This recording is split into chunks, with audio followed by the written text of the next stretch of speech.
Here. Mr. Monahan? Here. Mr. Obie? Ms. Price? Here. Mr. Ryder? Here. Mr. Vanderberg? Mr. Pinnabone? Okay, we'll start off with the Academics Committee with Mrs. Price, Chair.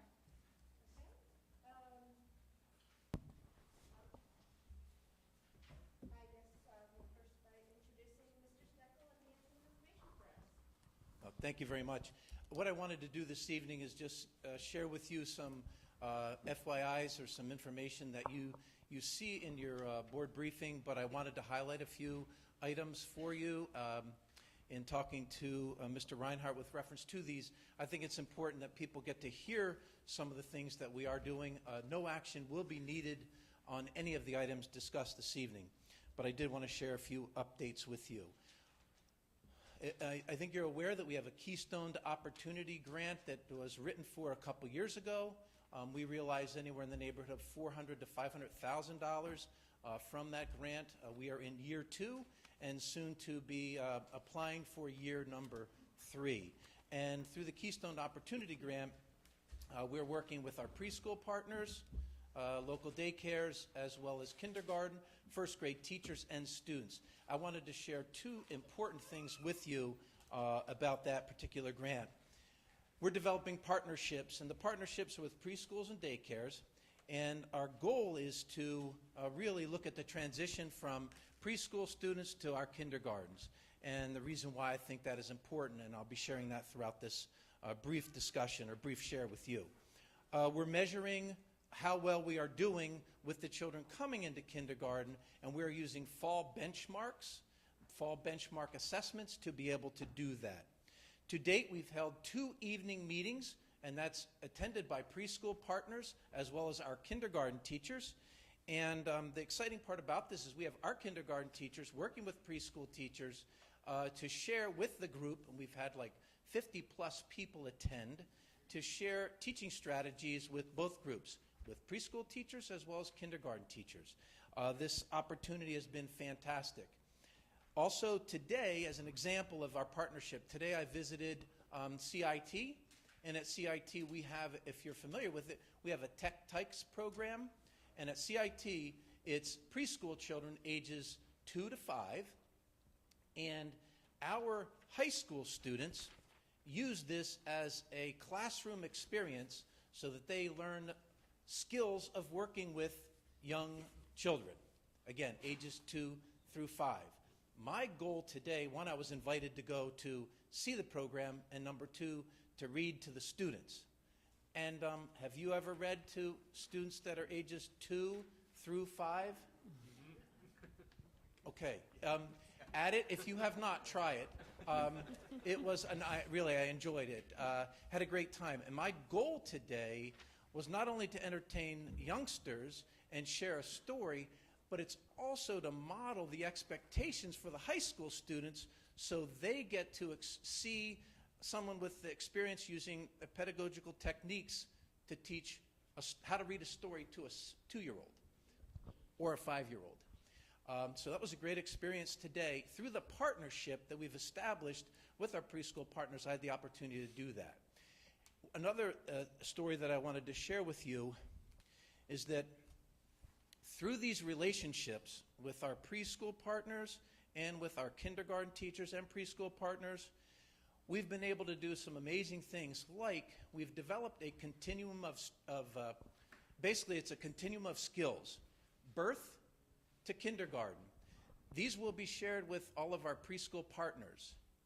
They'll be able to see what's expected in kindergarten, so it doesn't matter if they're a K-Counts program, a 3-star program, a 5-star program, it really doesn't matter. They'll know what's expected of children when they come to kindergarten. And our group that meets has been able to establish that continuum that we can share. And you might be sitting and thinking, oh, wait a second. Kindergarten is not a mandated program in the state of Pennsylvania. Why are you wasting your time, maybe you're thinking that, working with our preschool partners and looking at the transition from those into kindergarten, or those students into kindergarten? And the idea is, if we can level the playing field when students come into kindergarten, and it doesn't matter if you're coming from an affluent pre-K program or you're coming from one that's less affluent. It really doesn't matter. The goal is for us to level that playing field so when those children come to kindergarten, if they are a little bit less diverse academically than they currently are, we've done a good job. Number two, if we can have those children meet the benchmarks in kindergarten, maybe that's less resources that we'll need outside the classroom, which if you're worried about the dollars and cents, which we are, that's less money to pay for those resources so those children, because they will need it outside the classroom. So if we level the playing field, have students come in less diverse, they can reach their kindergarten benchmarks and then first grade and so forth, that's less services needed outside the classroom. This relationship has created a wonderful bond between preschool and kindergarten. And the goal of this, the funds that we're using, is to make sure that transition is smooth and seamless. So I just wanted to give you an update about where we are with our Keystone to Opportunity grant. And you can see in your board briefing the other things that we are doing with that money. A few other items. Math and literacy updates. Our professional development, where we will work on math and literacy curriculum, we're really going to be moving that to the end of the year. If you recall, we took some of our professional development days. They are now student days.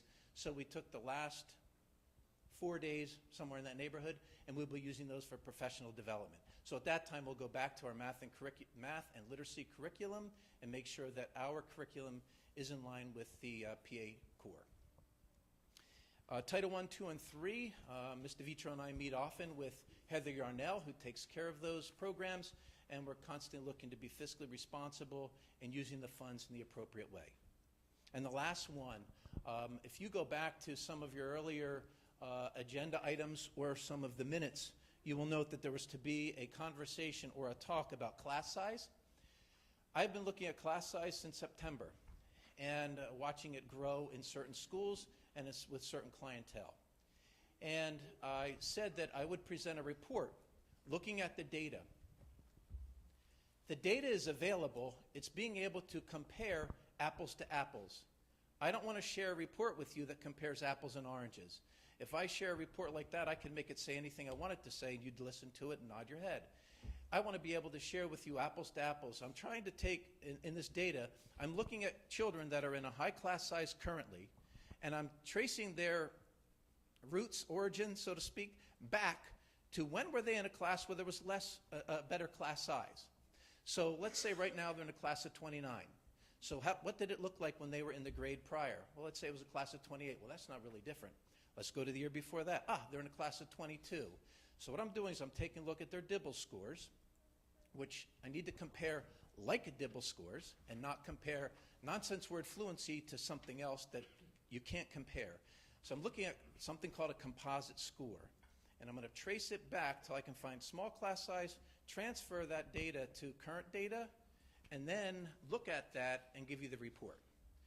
I'm in the process of collecting information. The information is available. It's easy to obtain. The most difficult part was trying to figure out what data to gather, which was comparing apples to apples. That report will be to you for our next academics and ed meeting. Okay? I believe that's it for my portion of the report for this evening. I just have a comment today. I went to one of the literacy components that you had Yes. For the partnership, and it was wonderful. And it really is important that the preschool teachers and the kindergarten teachers get together and are able to share techniques. I just want to. Thank you. We've had 2 evening meetings. Preschool partners and our kindergarten teachers attend those. And through those, we've dealt. One was on behavior. The second one was on literacy. The third one, which is coming up soon, we'll be dealing with math. And then our fourth symposium will deal with really just sharing out between kindergarten and our preschool partners, and we'll have no specific agenda. Thank you. Any questions? Yeah, up till now, you mentioned professional development days, Yep. basically them putting them in June. How many professional development days are there slotted for June at this point in time? 4. 4. 4 full days of Okay. professional development. Okay. Do we have professional development set up for next year? As As- yet? As of this From time, a calendar perspective? we do not. Okay. then I would evaluate those 4 days to see if those are well done professionally, to either front load or back end your professional development days throughout the year, actually pre and post, so to speak, to get more consistency and more continuity with the educational process for our students instead of breaking up days in the year with professional development. So I'd rather see them front end or back end. And I think this is a good time to evaluate that because obviously you have 4. We generally have a couple at the beginning of the year to front load. That would be a total of 6. And depending on what we want to do with those other 4 days. But I think this is a good opportunity to evaluate that, and I think it should be done.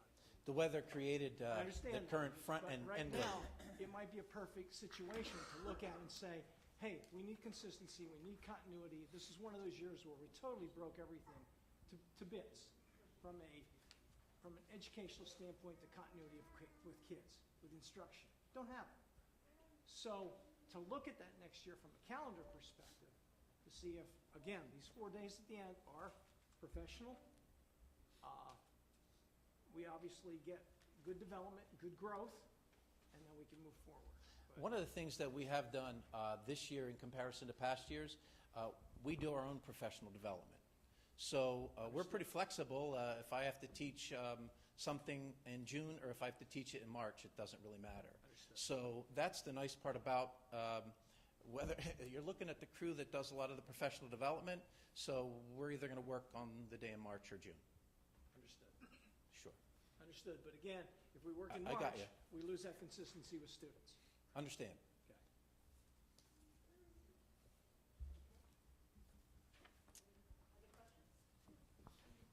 Thank you. Angela DeVitro, yes. Hi, everyone. I'm Bob's other half. I don't know, am I your better half? Or just kidding. I'm the secondary person. He takes care of elementary. I think it's on page 2. I have a few items. It's been a while, so I want to update you as to where we are. In the teacher effectiveness evaluation model, I'm sure you're aware. If not, I'm just going to brief you. This is a new evaluation system that the state is requiring. It's extremely intensive. I'm evaluating 22 teachers as well. I want to see the process myself, and it's a good process. It's very, like I said, intense. I want you to know that we do have monthly meetings at the secondary level with our staff because it's a lot for them to understand. The state came in, said we have to do it. Our central office team prepared what we felt was best for Easton. We Eastonized the model and what we felt was best to roll out to our staff and for our principals to evaluate. But even though it's intense, it's effective, it's good, it's based on data. So anyway, I just wanted to update you that we are working through that whole process, and we will look at it again in the summer. We're going to pull our principals together because it will change a bit. We need to tweak it. So that's where we're at. We are definitely in compliance with the state, and I haven't had a chance to talk to you too much about that. The next item, number 2, teacher-student attribution. That goes along with this new teacher effectiveness model. Again, I'm not sure how much you're aware, but this Keystone area attested areas, math, algebra 1, literacy, and biology. The PSSA tested areas from 3rd grade on up in math, reading, and science. Those teachers who teach those subject areas will have their students attributed directly to them. So that means they want to show progress with their children because that percentage, there's 15% of their evaluation will be evaluated on their student progress in these high-stakes tests. So it's extremely important that our teachers understand this process, we as principals understand it, because it does affect their evaluation now. This is the first time this has ever been in the state of Pennsylvania. So it is very intense. And we are training our teachers on this. And Mr. Ryder, like you said, we couldn't get in our professional development days. This is one big initiative that we need to train our teachers on, and we can do that. We're going to start doing it through faculty meetings and then sum it up at the end of the year with one of the professional development days, because we had this worked out throughout the year because it is intense. Number 3, School improvement. As we know, the high school is in school improvement, and we use the school performance profile. It's no longer AYP. I think I presented that way earlier in the school year to all of you. We are working with the IU, Kathy Amy, the curriculum director, with our department coordinators at the high school, with the principals, and we meet on a weekly basis, and it's intense. The state is requiring a school improvement plan and an update, and I can tell you that we're looking at data analysis and interventions that we can provide to our students at the high school, and we are utilizing Rover Block. We went over that today, and I know I'm throwing a lot out there at you right now, but I just want to update you, and I can go back in another meeting and provide you more details. But Rover Block at the high school level provides intense remediation to our students who are not proficient in Algebra 1, in the biology tests, and in the literacy tests. So we actually schedule our students for this remediation. So not only are they receiving a double block, 78 minutes of math instruction, but they may also receive another 39 minutes of remediation. And that's, again, to prepare our students for the Keystone exams. Number 4. At Easton Area Middle School, I'm going to switch gears. At the 7-8 building, I want to update you. I was the principal there for 4 years, so we had started this initiative at the 7-8 building of common assessments. Common assessments is when our teachers get together in their departments. Again, the department chair leads this, and they all make sure that there are common assessments across the way. Teachers aren't all over the place with what they're assessing their students. So they have a common assessment maybe at the end of a unit, end of a chapter, and they can sit and analyze student results. Hey, Johnny Smith and this class and 90 or 50% of my kids didn't do well, but your kids did. What did we do differently, or what do you do differently? It's really looking at student data, student performance. So that's what our common assessments are about, but we continue to work on that because that is a work in progress. That takes time. Number 5. 7th and 8th grade subject area departments are developing assessments using depth of knowledge and rigor. 3 years ago, I brought the IU in, and they're excellent resource. I use their reading people, and they come in and they actually did several professional development programs with my teachers, and I included math, English, science, art, music, phys ed. Every teacher was included because you can actually connect math, reading, science, to tech ed, to family consumer science with measurements, and again, I could go on and on. Anyway, we looked at depth of knowledge and rigor. How can we better prepare our students for the PSSA tests? It's no longer just answering questions and choosing a bubble. You need to respond, you need to write, you need to interpret, and that depth of knowledge needs to be there. We need to be able to teach our students depth of knowledge and rigor. And I needed to provide that professional development to our teachers at that middle school level. And they are continuing that process. Again, I know I'm telling you a lot of things, but there's a lot going on that I haven't been able to update you with lately. Okay. The RTII framework, again, at the middle school level and at the high school level, you need to know that Easton is at the forefront. It's very rare that you're going to see a Pennsylvania middle school and high school doing RTII structure. It's very intense. We have 3 structures where 80% of your students are delivered the regular curriculum. Another about 10%, 15% need some Tier 2 interventions, and then 5% really need intense interventions. And we actually look at the data, we review it with our data teams. We're doing, not DIBELS, oral reading fluency testing throughout the building, and we're actually writing all that data down. It's actually called AIMSweb, and again, that's another program. And we analyze our reading data and see which kids need the most interventions, and we're placing them throughout the day. So we're providing these intense interventions throughout the day for our students to become more proficient. We have kids at our levels in 7th and 8th grade that are reading at a 3rd, 4th grade level, and that's just not acceptable. We need to do something for those children. So that's where we're at with the RTI framework. It takes about 5 years for full implementation. We're actually having a data team meeting tomorrow with the IU, and again next week to analyze all the data that we've received so far within our 7-8 building. I said a lot in a short period of time. Can I answer any questions, comments? what year did you say you were in? It takes 5 This is, years? yes, this is the third year, Great. correct. And again, I was there for the start of it. So I try to go to as many reading data team meetings and these full day data team meetings that I can. Actually, tomorrow's half a day and we'll finish the other half day because of the snow. I think it's very important.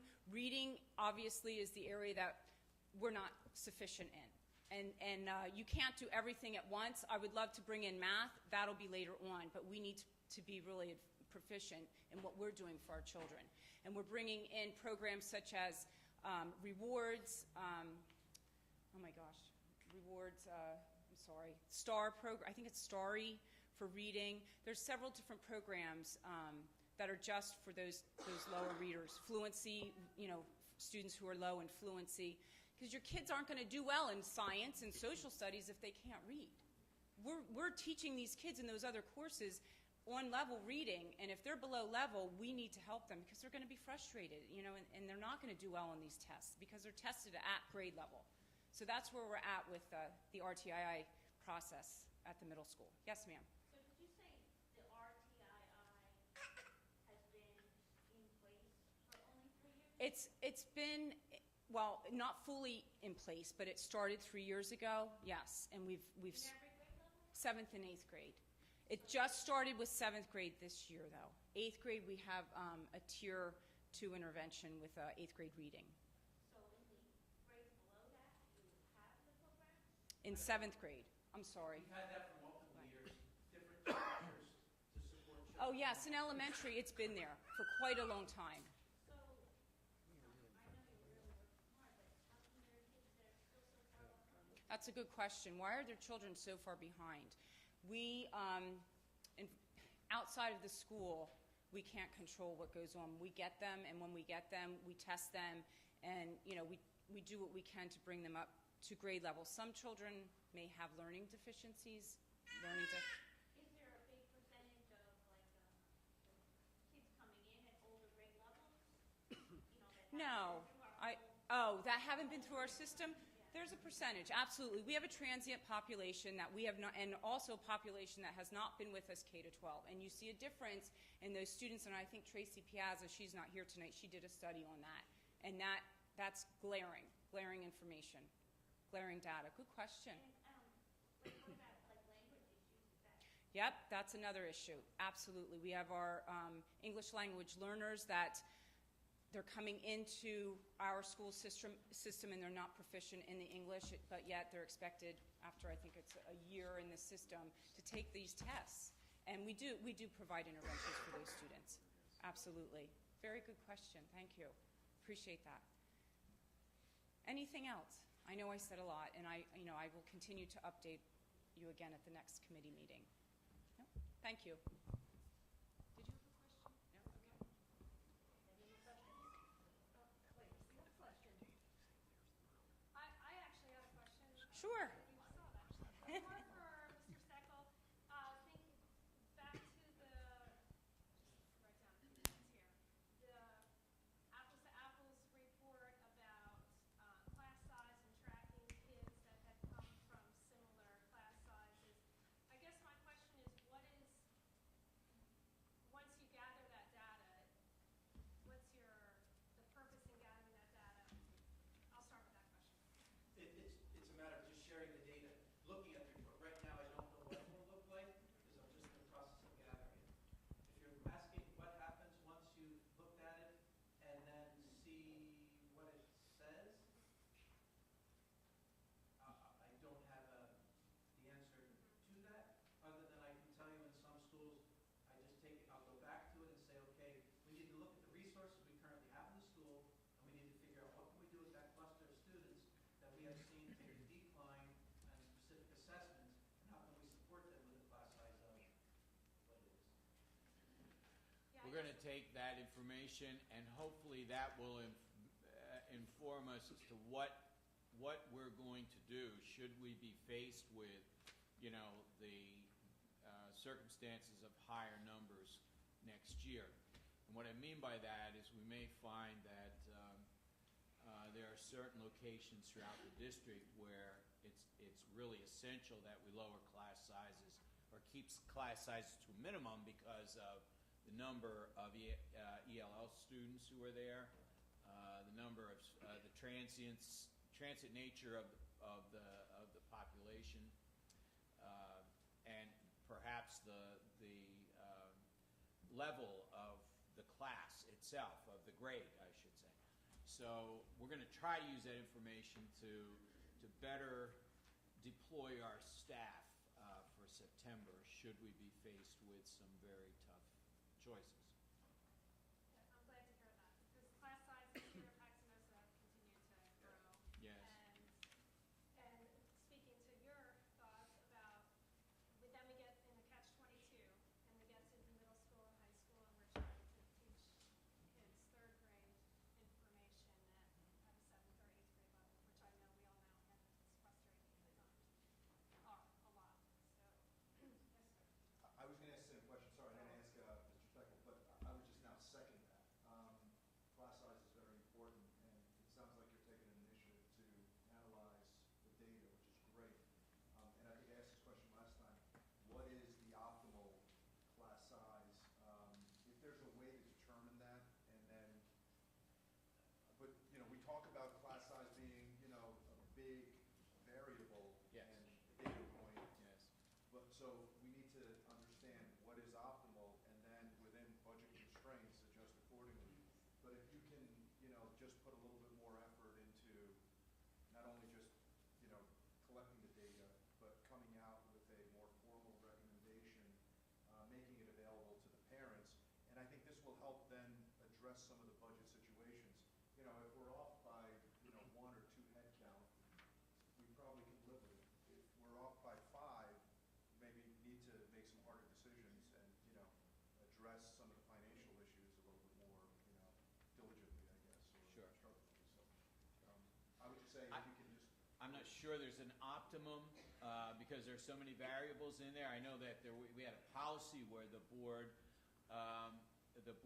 had established a class size, a maximum, and we've not been able to honor that all the way through this school year because we have some classes that are above that number. A factor that has played into that is that early on in the school year, we discovered several classes at March in one of the grade levels. What grade was that for? 3. We were starting the year off with higher numbers in there, so we thought, well, the year is starting. We can change some kids around with parents' permission and try to add a staff member there to impact on it.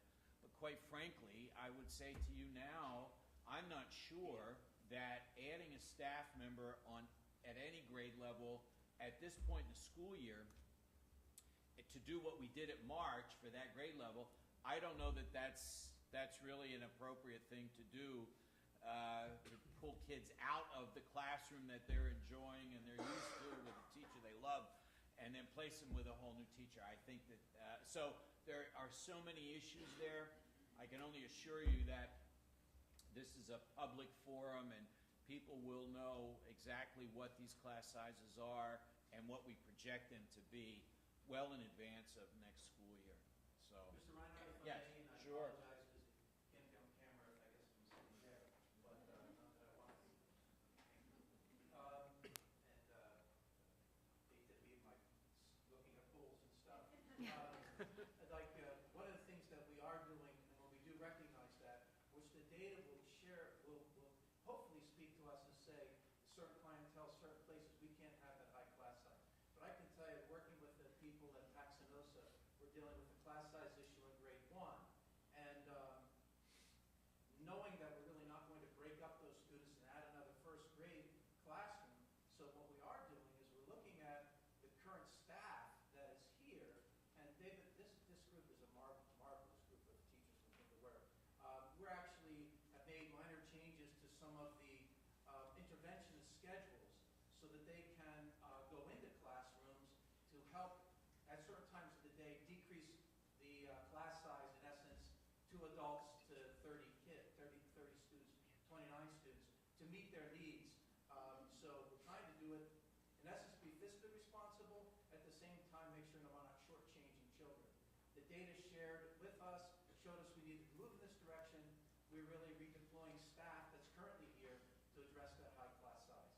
But that's, we're trying to work with the groups of adults that we have without making massive changes to their current schedule and creating havoc at home as the child has to go to a new first grade teacher.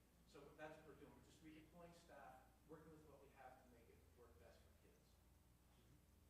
Good. And Mr. Steckel, I'll just add one thing that I still would suggest that you can try to, even if you take a swag at it, identify what the optimal number is, and let's just set a benchmark, because realistically, let's just say making it up, 25 is the optimal number from an academic student standpoint in terms of learning, okay? We know that next year it's going to be 28, 30. I'm making these numbers up, okay?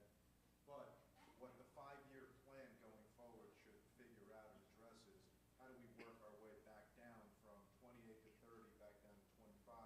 Because if you don't have a metric benchmark marker, you're just going to start defaulting to whatever last year was. So if we're at 28 and 30, and then we're in a situation where we're saying, oh, well, now 32 is going to be the number, and you just don't have a target, you don't have an objective, and you just start to drift.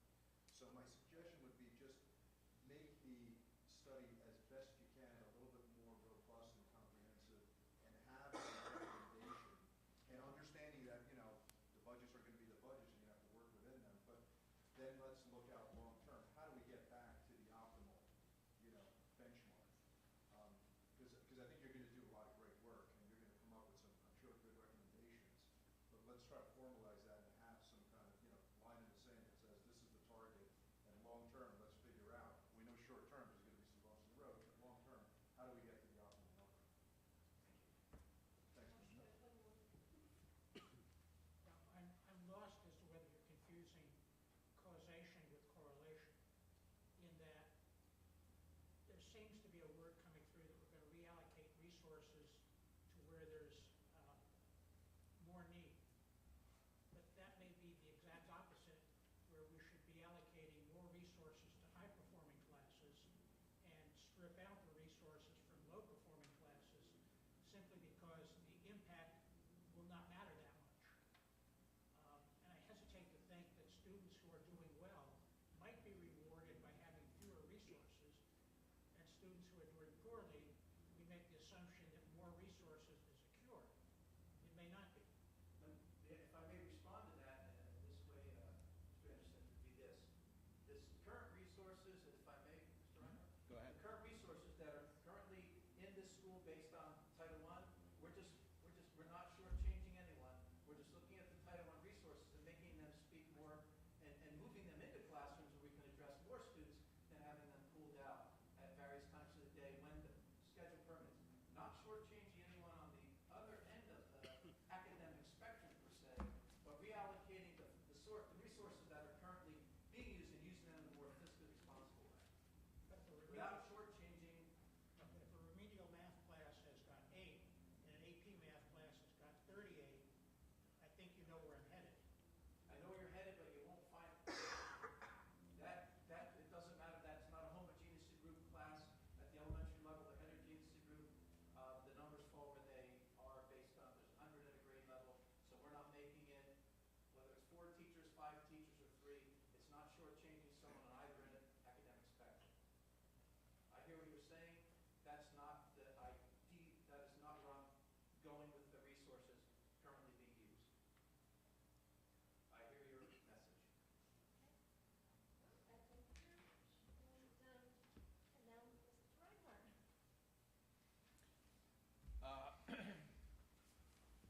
I just was interested if, Mr. Vitro, if you could just give everyone here the full name of RTII.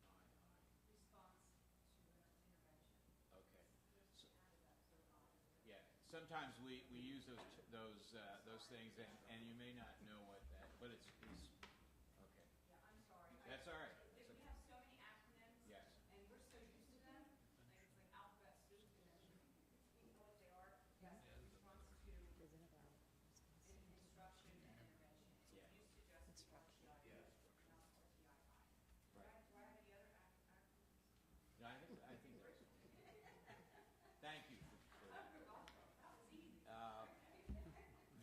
only question I have under the academic report is to ask the board if you could, if you would like to give us some direction, because the suggestion was passed on, it's a good one, that we could perhaps look at, chunk up the district plan and then chunk that up and then share with you some brief information regarding those sections.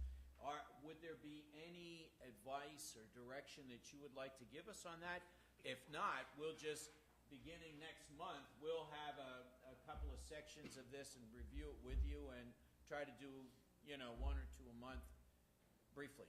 If there's any particular interest, we'll set those on the agenda. We'll get those ready for you first. Anyone? Yes, Mr. Stecker. We have, what we could do, Mr. Reinhardt, Yes. is to take portions of that, and I know Mr. Roddy, you brought this up. We could take portions of the plan, break it down, because it had to go in as far as, it was put in as a professional development. There was a Student services plan, student, special education, Yes. and there's Right. academics. So there's multiple sections within the plan. It's not the way the strategic plan used to be, where there were different plans for each. Now it's one comprehensive plan. So what we were considering was to break it down into those sections that used to exist in the strategic plan, present those as kind of segments of the comprehensive plan during this committee meeting. is that workable? Yeah. Is that okay? That's All wonderful. right, And good. The And that's only all. other thing I would start adding at this point in time would be obviously the relationship with Phoenix and the scheduling at all the buildings. Because obviously we're going to get numbers, we're going to get a need-based analysis with that as far as teacher.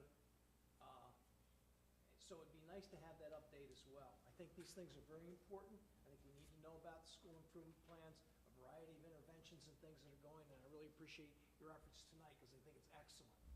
But I also think that because of now we're looking at March, April, and I know that scheduling process is in gear to give us an update on that, to where we're at and where we're going, because I think a lot of people on the board are concerned and interested in that. Good. Can I ask you a question as far as, sort of the tallies? Like, do you want, what kind of report would you like? Because I can do all kinds of stuff with PowerPoint. Oh, man, if you give me all night to think of that, you're in trouble. You guys should be scheduling together. I think an update as to numbers, I think you have to analyze certain areas of concentration. An example, you're offering a class that not many people want to take. So do you really offer that class then? Exactly. And that's Okay, so I think you have to look at numbers, the student-teacher utilization, and get an idea of how many sections. I think the typical things in scheduling. And also where they're at as far as any conflicts. I know we do conflict resolutions down the road. We obviously do an overview to the kids to make sure that the schedule is correct. Student verification. Yes, that's correct. Okay, so, and again, to obviously make sure that all kids are maxed out, because I think that's critical, especially in a block situation. I want kids taking as many classes as possible. Right. And do not want kids in study halls. And then any, obviously, concerns that we have, I know there was an original concern with how we're doing with the CIT, and that scheduling with CIT kids. I know there was a few concerns about that. Where's that going? Yeah. How we're doing there? I can provide the course request tally once they're in. They haven't quite started that yet. Yeah. They're ready to at the high school. I can show you that, what that Yeah. report is going to look like. Is that something you'd be interested in? For me, it'd be fine. I don't know about everybody else, but I think it gives everybody an idea of, It does. It tells you how many students signed up for each class. Yeah, What yeah. it's about. And then we total it, and how Mhm. many sections do we need, and how many classes is the teacher Yes. going to teach, and that's pretty easy to decipher. Angie, is that the number of students that signed up for a class, or is that the number of students that we actually just pushed into a class? Because there's a difference there, such as, I know there were students that would sign up for CIT, and because they didn't fit into the schedule, we pushed them into other classes. And so I'd be interested in knowing how many we pushed. Are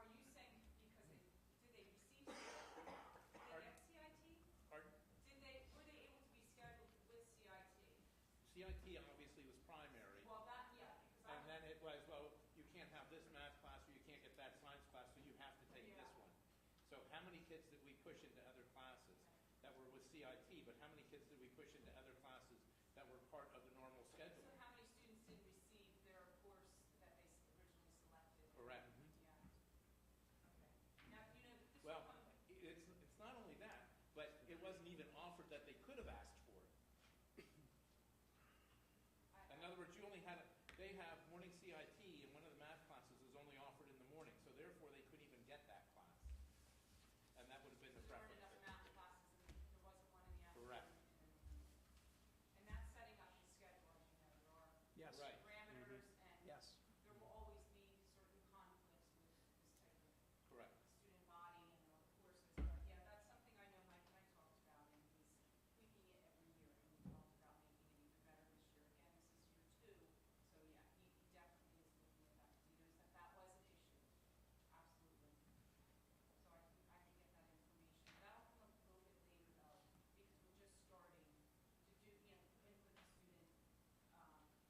So, but yes, we can do that. I don't know that I'll have this next meeting, I guess. Is that okay?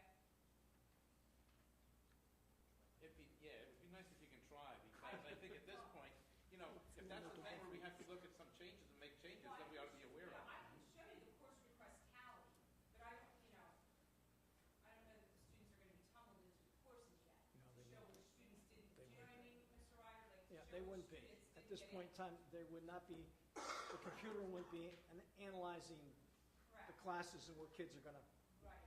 So you're saying you haven't done the preliminaries yet? No, that's correct. Okay. That is correct. because it would be the information, then the student verification, and Yes. then the process of plugging everything in, Yeah. and then letting it Mike roll. needs to also build that schedule too, and tweak some things, and look at, there's a lot more to it than just, the student When- request course and each home. Right, when do you do the preliminaries? He, I believe, is scheduling, if I'm not mistaken, I think the kids are actually gonna schedule next week. They do their, I have to ask him since. Okay, so the There's students a- haven't put it in the schedule. They enter They it enter into the computers themselves. Kids And enter we're not there yet. The course selection guide went out. It's in newspaper format. And the counselors are going into the classrooms, and actually they went in, the high school went into the 8th grade classes last Friday to talk about course selections for the students. Can you send out just a schedule then of when the students are done entering? When, okay, here's the preliminary, here's here's what we can expect over the next couple? Oh, yeah, I can do that, absolutely. Okay? Because that'll help guide through it. I remember when I used to do scheduling, we used to have stuff done by late April, mid to late April, so that things could be worked out and everything. That's when we used to schedule the high school. And you want to provide those students with course verification as opposed to who they need, and then we do work on it through the summer. We're not gonna have a Correct. completed schedule by June. And we are utilizing Phoenix in this process. Yes, we have to. Aaron is excellent. He's a genius. He's fantastic. I Okay. can't say enough about So Aaron. Mike's working Mike, collaboratively with yes, him. and the 7-8 building as well. Okay, excellent. Yeah.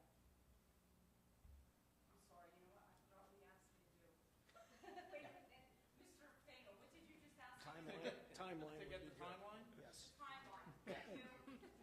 Okay. For scheduling. All right.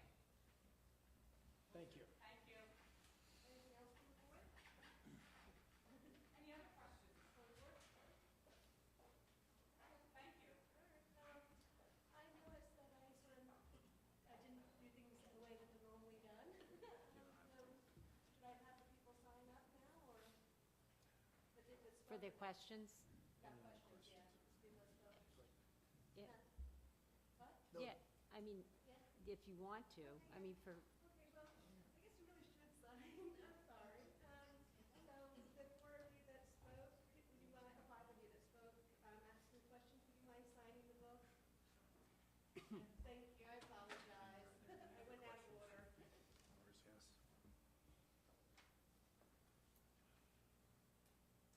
do you want to proceed then while they're signing? Yeah, okay. I will just sum up now, I guess. Basically, we started off, thinking about the Keystone Opportunity Grant, and then the math and literacy update, that will be addressed in June due to the weather, that the team was not able to, get together and go over the data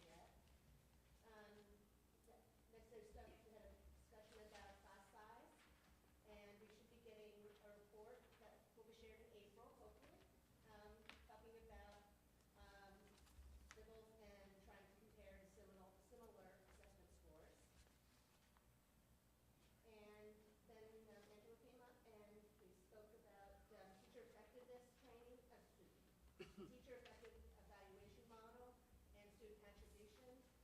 And now the teacher student attribution will be part of the teacher's evaluation now from now on. And so that they're going to be doing a lot of training on that. We spoke about the student, the school improvement plan, and how about the intense remediation for students that are scoring below level at this time, and how we're going to help them get onto a grade level in reading. And then Mr. Reinhardt asked about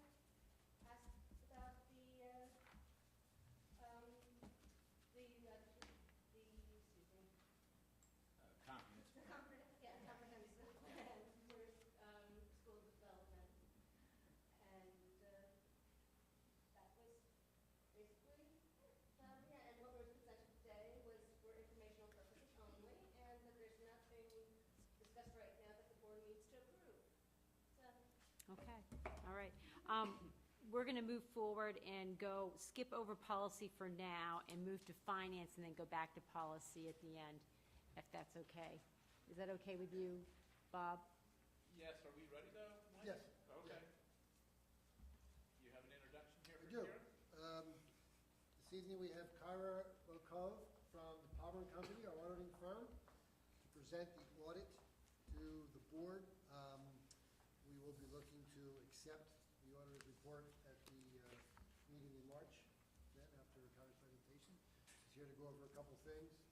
Process that starts back in July, maybe before, a little preliminary work, and ended up in October. The AFR has been submitted to the state, and now it's ready for presentation to the board. Kyra? Do you guys have your financial statements with you? I attached it, but I didn't bring the other the full Okay, so copy. I didn't know if you would know if you were looking at the same thing I was Okay. looking at or not. I did attach it as part of the agenda. I'll give page numbers just as a generic, so if you want to take notes or whatever. I'm starting on page 14, which is the statement of net position. These are your full accrual financial statements. They include all of the debt, all of your fixed assets, all of the things that aren't part of your cash basis statements. The one thing I wanted to point out on this statement is you've got total net assets, your total assets of approximately $240 million. This is down about $7 million from last year, mostly because of the pay down of debt. Skipping forward a couple of pages, page 16. These are your modified cash statements for the governmental funds, the general fund, capital reserve, and capital projects funds. Down at the bottom there is fund balance. We've got three categories under the general fund. Committed, $1.7 million. That's what you committed in the budget for the current fiscal year. That's for the 13-14 year. There's $11.75 million in assigned. These are items that Mr. Simonetta has set aside for specific reasons. And then there's your unassigned fund balance. That's sitting at $2.7 million right now. That's down about $1 million from last year. Obviously, you don't have a lot more years where you can do that, but that's why you have the assigned. Now, the details on what's sitting in that assigned is, I believe on page 45, to give you a little more specifics, $3 million has been set aside for capital projects, another $3 million for health insurance rate stabilization, because we all know that's going haywire right now. You've got $1.75 million for other post-employment benefits and $4 million for PESers. The PESers rate is going up quite rapidly right now, and that is causing a lot of pain, unfortunately, for you guys and everyone else. Page 20 is your budget to actual. The budget for the 12-13 year expected a $2 million loss for the year. You actually came out a little bit better than that at about 1.5. The reasons for this is your revenues were less than you expected by about $700,000, mostly due to real estate taxes that were not collected. But Mr. Simonetta and his crew did a fantastic job controlling expenditures this year. You spent about $1 million less than you were expecting to. And that's how we ended up where we are. To look at, just very briefly, your cafeteria fund. The cafeteria fund was down a little over $50,000 this year. You still have a healthy fund balance there, just shy of $500,000. So no worries as far as that goes.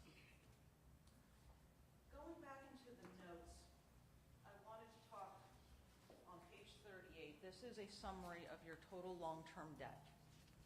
There's $130 million in bonds and notes that are payable. There's some capital leases payable, compensated absences, and other post-employment benefits. Each of the bonds are listed out as to what they are, what their rates are, all of that. The next page shows what the total debt service on those bonds is going to be. That's both principal and interest over the next number of years.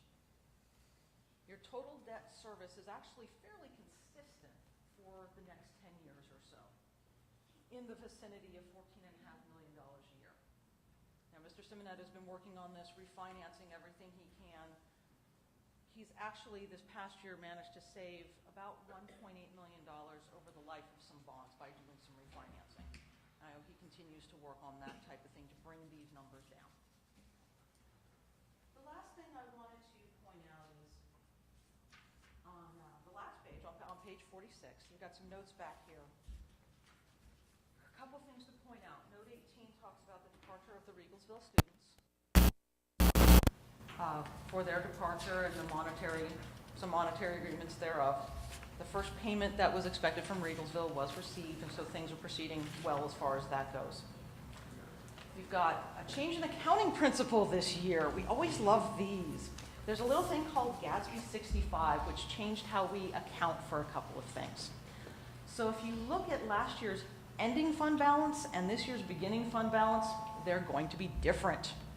They're going to be different by $2.7 million, and this note explains why.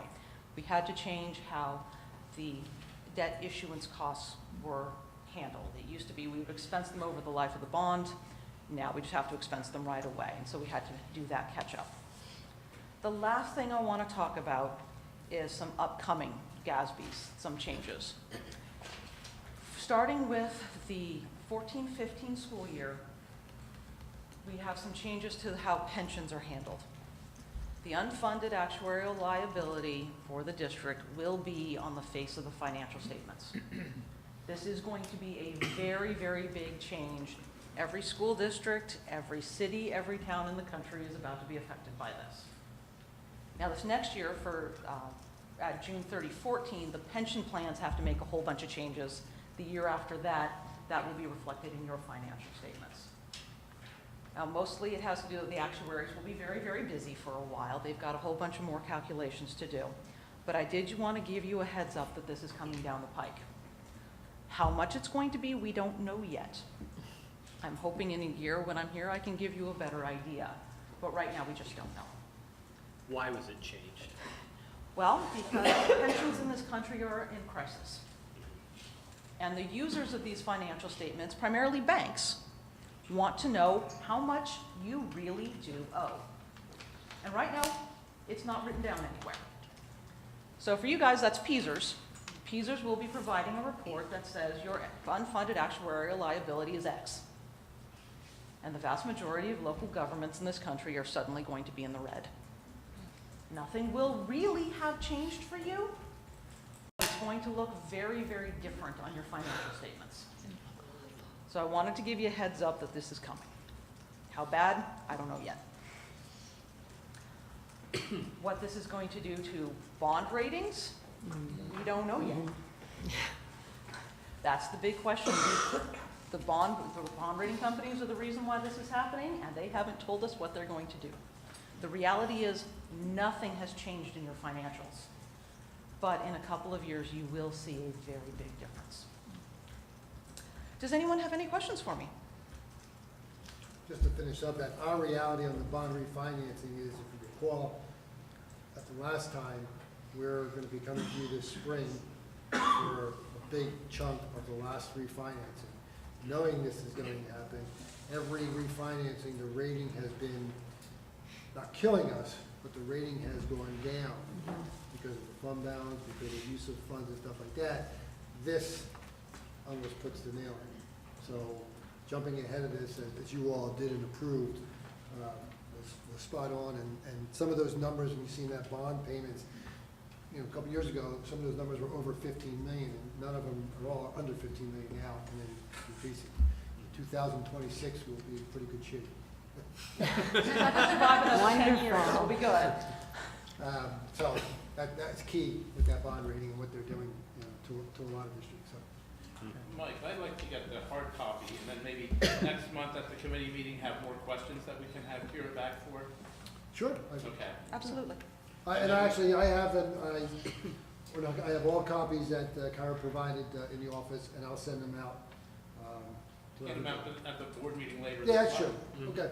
And we can do that for April. Don't have to send them out special. Hand them Okay. out then, and then the next committee meeting, we can, because sometimes it's easier with the hard copy. Right. Here we were just jumping back and forth. Okay. So, All right. are there other questions by the board for Kira? I have a question. Given that in Pennsylvania, the pension system is state-run, how is the unfunded liability attributed to individual districts? That is for PEASers to determine. They know how many employees each district has, how much each district has been putting into that big pool of money. And they will be the ones doing that allocation. It's almost a meaningless number, it seems to me. Not entirely. Per school? I mean, it's a state system. That's one of the things we're working on. We don't know exactly how all of this is going to work out yet, which is one of the reasons why the pension funds are required to do all of this a year before you guys have to. There are going to be some hiccups along the way.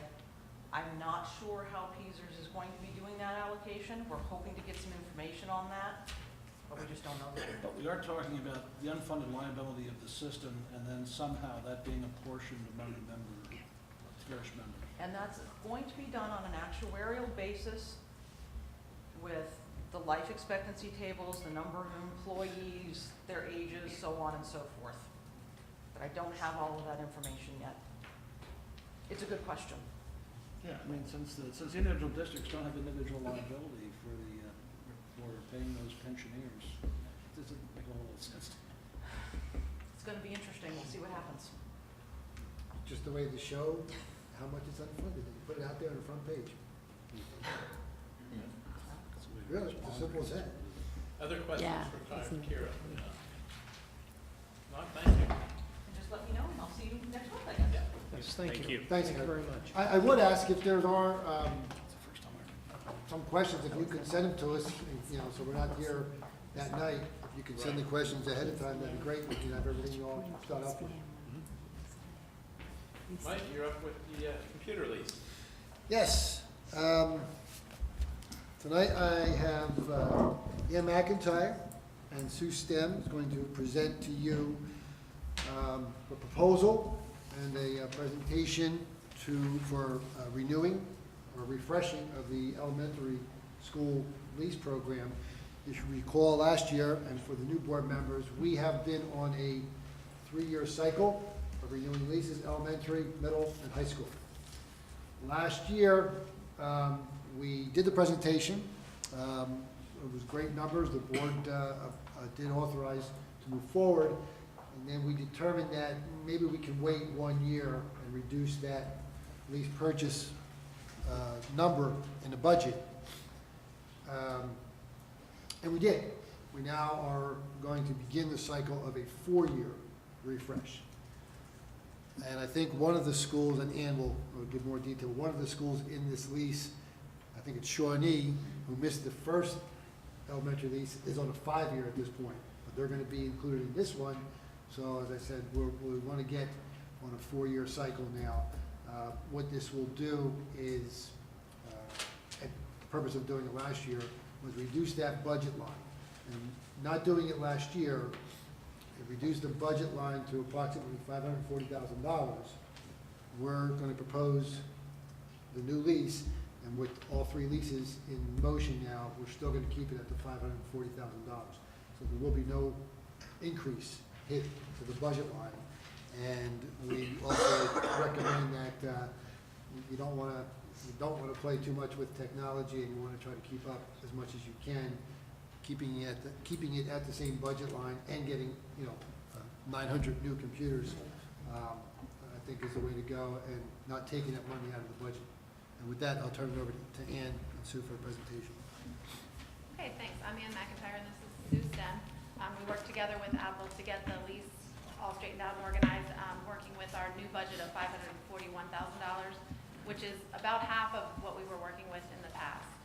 So I think, we've been kind of known in the area as a really good technology department. We've had a good reputation, and I think a lot of respect in the area. We've had people coming to see what we do with technology. We'd like to try to maintain that good quality of what we have. So we looked at other options and ended up sticking with Apple because Apple was able to provide us a really good plan. They looked at it over several years instead of just for this year. So I can show you that as we go through. This quote seemed appropriate. In Easton, we've been kind of in this lease process for about 10 years now, maybe a little longer than 10. And so we've been through several cycles. And I think, each year you learn a little more as you go. At first we had CTCs that were in the schools, and they were kind of working with the teachers to integrate technology into the classroom. And we did not do that at the time as a special, where the teacher could then go have a prep period. Instead, the teacher was staying in the room with the CTCs so that the teacher was also learning the new things that the CTCs were showing the students at the time, to kind of wean the teachers off, and then maybe the next time the CTC could come in and do a totally different new fun skill, but that teacher would have picked up the prior one and been able to take that over on his or her own. And it seems to have worked really well. Now in the past several years we lost the CTCs, but we do feel that the teachers have had some of that preparation. Okay, this is just a quick history of the lease process for some of you who are new. As Mike said, we used to have the 3-year lease cycle, so there was the elementary, the middle school, and the high school. We do have some departments fit in, like the business department maybe was with the middle school, or athletic department with the high school. At one time, our annual payments were up to $1.4 million or even more. I couldn't find anything higher, but I believe it was higher at one time. And then by extending the cycle to 4 years, I was a little worried about it because we hadn't done it before, and the 3-year cycle was working nicely. But we do have an Apple certified technician in our technology department staff in tech support, and he has been very confident in this 4-year process, that he hasn't had many more problems with the 4-year-old machine, and he said that the 4-year cycle should be effective.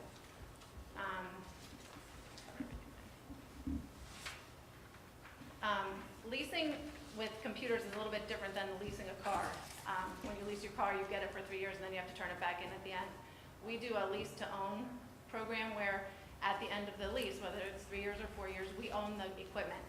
And we've had, I think because of our cycle of refreshing, we've had less problems with equipment and having to have it repaired and replaced because we have that good cycle in place. And also, because we own it at the end, we have a pretty successful laptop sale program, which I'll tell you about in a minute.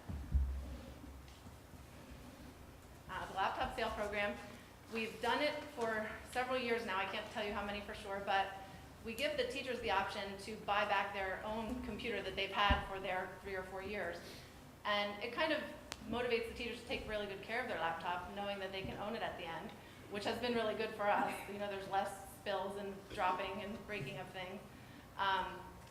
Also, at the end, it's kind of, we provide a good deal to the teachers where we give them a reasonable price, maybe a little less than what they'd find on eBay, but it's also a better price than what we could sell that same laptop for to a vendor.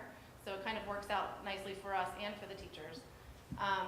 The student laptops, we do like just collect them all in a certain staging area in each school, and we have a vendor in Florida, Mac of all trades, who purchases them from us. We've used that same vendor for a while now, and they're very good. We give them all of the equipment, they wipe it clean, and they're guaranteed to get rid of anything, license-wise. and they take care of that all for us, and they've been very fair. Then the good thing about it is we're able to use that revenue to pay off the lease, or to help pay down the lease. So in the past, with the 3-year cycle, we were able to get about maybe $400,000 back in revenue, which is about a third of the price that we originally paid for the computers. So now, this year, based on what we can sell them for, we're estimating probably around $300,000. So that will go towards paying the lease. This is just basically what Mr. Seminetto was talking about earlier. When Shawnee Elementary was a new school and we added them in when they first got refurbished over there, they were in with the high school lease. We suggested that they wait 1 extra year. They held on to their laptops. They're now 5 years old, and that way they can be in with the elementary lease. And then to do that, we also took EAA, which was part of the elementary lease, and we're going to extend them 1 extra year, so they'll be part of the middle school lease. Some things stay the same. What we're planning to do, and this is based on quite a bit of research to see, what's really going to be good for elementary students, and also based on some teacher input. Each elementary school is going to maintain the same number of overall carts. So if Cheston had 7 carts, they're still going to have 7 carts. But we're replacing 2 of the carts in each school with iPads in place of laptops. So that was a decision that I didn't want to make on my own, or Sue. We talked about it together based on a lot of research and looking around and seeing what other school districts are doing. iPads seem to be a really effective tool for young students. It's very easy, pick it up. It's very user-friendly. Half of them have probably already used one. And we're thinking it could be a really effective way of getting the teachers to use it a little more with their students at this point. One thing that's slightly different, in this current lease cycle, most of the carts in all the elementaries have about 25, some up to 30 in a cart. Due to the possibilities of increasing class sizes and things like that, we are going to try to keep each cart at 30, just to make sure that we have enough for the biggest class that could be in that grade level. So our plan, I talked to you about the feasibility of iPads, and I did do a survey, a Google Forms survey of the elementary teachers, and I got a lot of feedback. We wanted to find out, what do they use their laptops for with the students? What kinds of things are kids doing? If it's just all internet-based, then there's not a need for, a good quality laptop with lots of other capabilities. But we did get a lot of internet use, but a lot of other things are being used as well, like print shop and pages, and people are doing GarageBand and a lot of cool things. So we didn't want to take that away. So we're kind of sticking with what we did in the past with some changes. So iPads were determined according to the teachers. They're willing to take that leap of faith and try something new. And hopefully I can be around and support them when that starts. Also, Apple is going to help us a little bit at the end of this year, hopefully with some of that PD time, that we can pull maybe 1 kindergarten and 1 first grade teacher from each school and kind of get them started. Also, a big change for our department is, in the past, a student was given a laptop, they had to open it up and log in, they had to use a username and a password. Easier for high school students to do, not so easy for elementary. And it was, especially for kindergarten students, a little bit daunting for the teachers to say, okay, here's your login, and find all these letters that are maybe written in lowercase, but they're capitals on the keyboard. So anyway, what we thought after visiting, we visited Northampton, and they're really using Google Apps for Education and Google Drive. So the new plan is that students will be able to just get the laptop out of the cart, open it up, and it'll log in automatically to a guest account. They won't have to type in anything. It'll just come to the opening screen. And then, so if they're just doing some internet-based activity, it should be a really simple, effort. They can go to Chrome or go to Safari and go right to the internet and do whatever they were going to do. If they have to save something, that's going to be a little bit of a change. The students will log into Google and save to the Google Drive, and that will be kind of an effort that we're going to have to work on together with tech support and myself, and get around to the teachers and show them what to do. But also maybe that PD time at the end of the year. So no more student logins, I think, is going to be big news for the teachers, because that's been an issue in the past. Our lease proposal is for 900 laptops for students. You can see the numbers in the bottom, the student population. We have about 3,500 students at the elementary level. So 900 laptops, 420 iPad minis for students, and for the teachers, 300 MacBook Pros, which is the same laptop that the high school teachers were given the last lease. And we did toss around ideas, maybe the teachers could have an Air this time, which is significantly less money, but the MacBook Air doesn't have a drive on the side, so if the teacher wanted to install software or show a movie, they wouldn't have the capacity to do that, so we weren't quite ready to make that jump. Okay, this is the option that Apple came up with, and if you look at the 2014 column, if you look straight down the column, the first number there is $611,000. That is Apple's attempt at, they're going to front load the lease so that our first payment is a bigger payment, and then if you look at the next 3 years, they're just $200,000 payments for the next 3 years.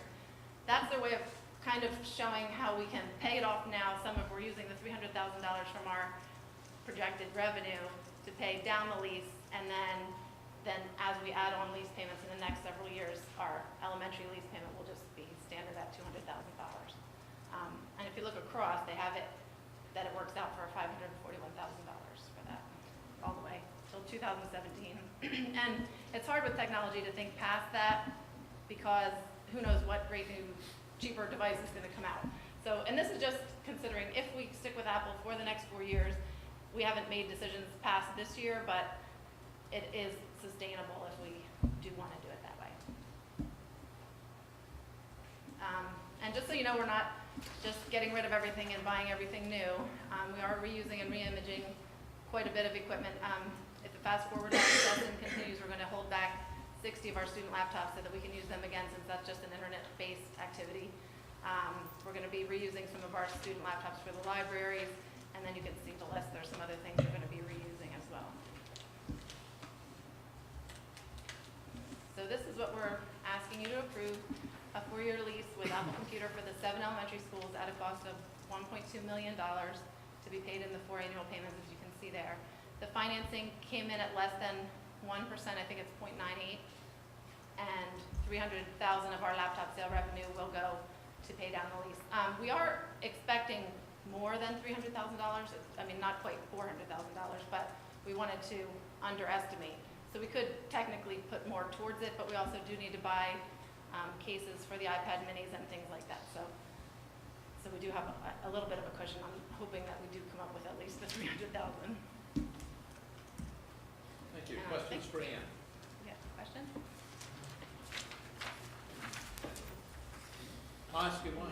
Yeah. With what you're hoping to sell equipment-wise and everything, have you already established a market price for knowing what your gentleman that buys them out would pay you?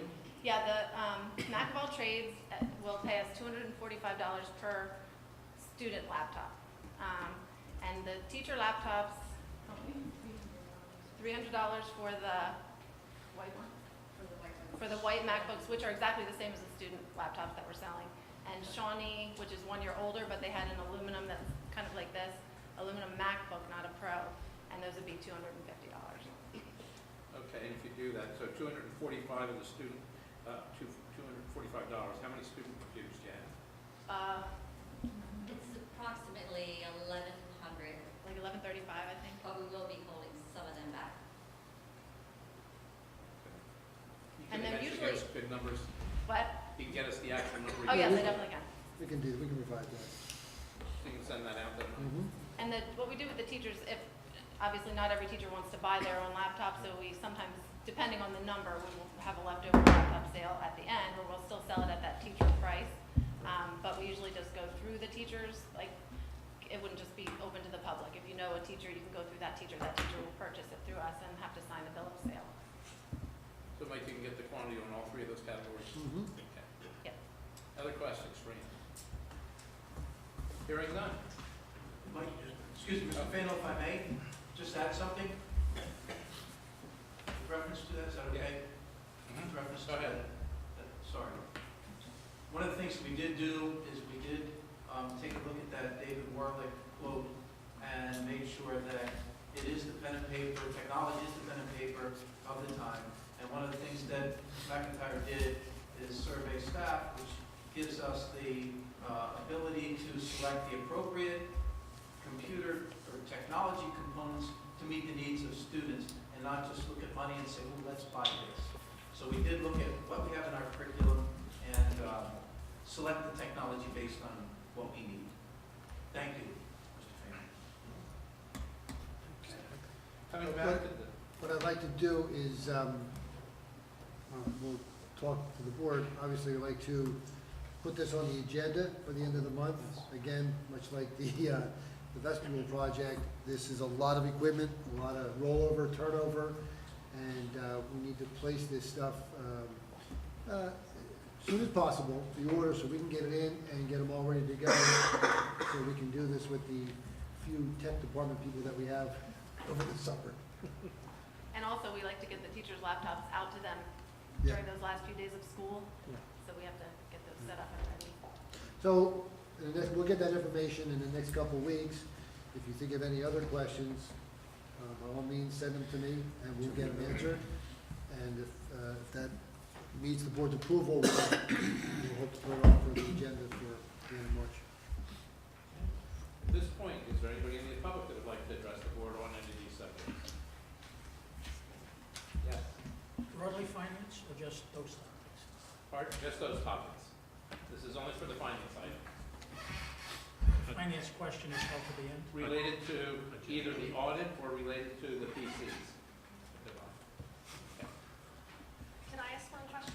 Related to this, yes. The laptops.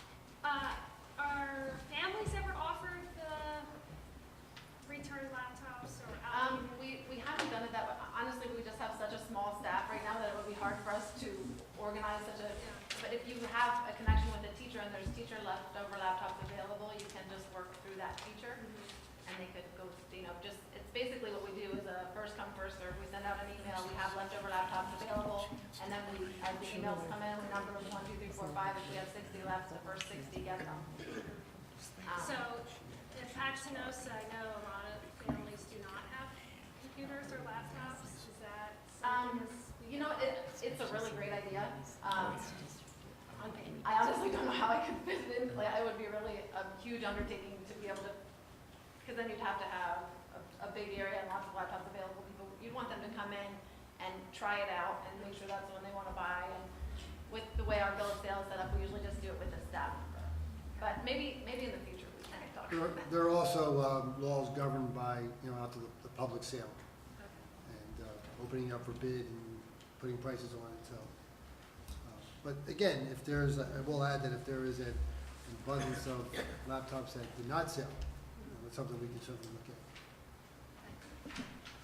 Mike, Yep. you want to be careful. If you get too successful, the Pennsylvania sales tax people might find you. So Well, I you said wanna be there are laws unsuccessful. governing the sale. You want to be unsuccessful officially. Right. Comments? In summary, we will be reviewing hopefully the final copy of the audit report next month, and on the upcoming agenda, we'll have one for the approval of the computer lease. Did you have a question? Pardon? I think you had one question over here. I just had a quick question. The audited statements that the accounting firm put forth, are those available to the public, or is that just? Yeah, actually, they're on They're the attached board to the docs. agenda. They're attached to the agenda, yep. Okay. Just a quick comment. Nice job on the presentation. Thank you. Yeah. Thank you both. A lot of work went into this, for that. Okay, and that wraps up the summary. Thanks, Terry. Okay, I'm sorry. Thank you. Okay, we'll move to the policy now, back up to policy. And we're starting with Mr. Reinhardt, and it looks like it's policies 339, 439, and 539.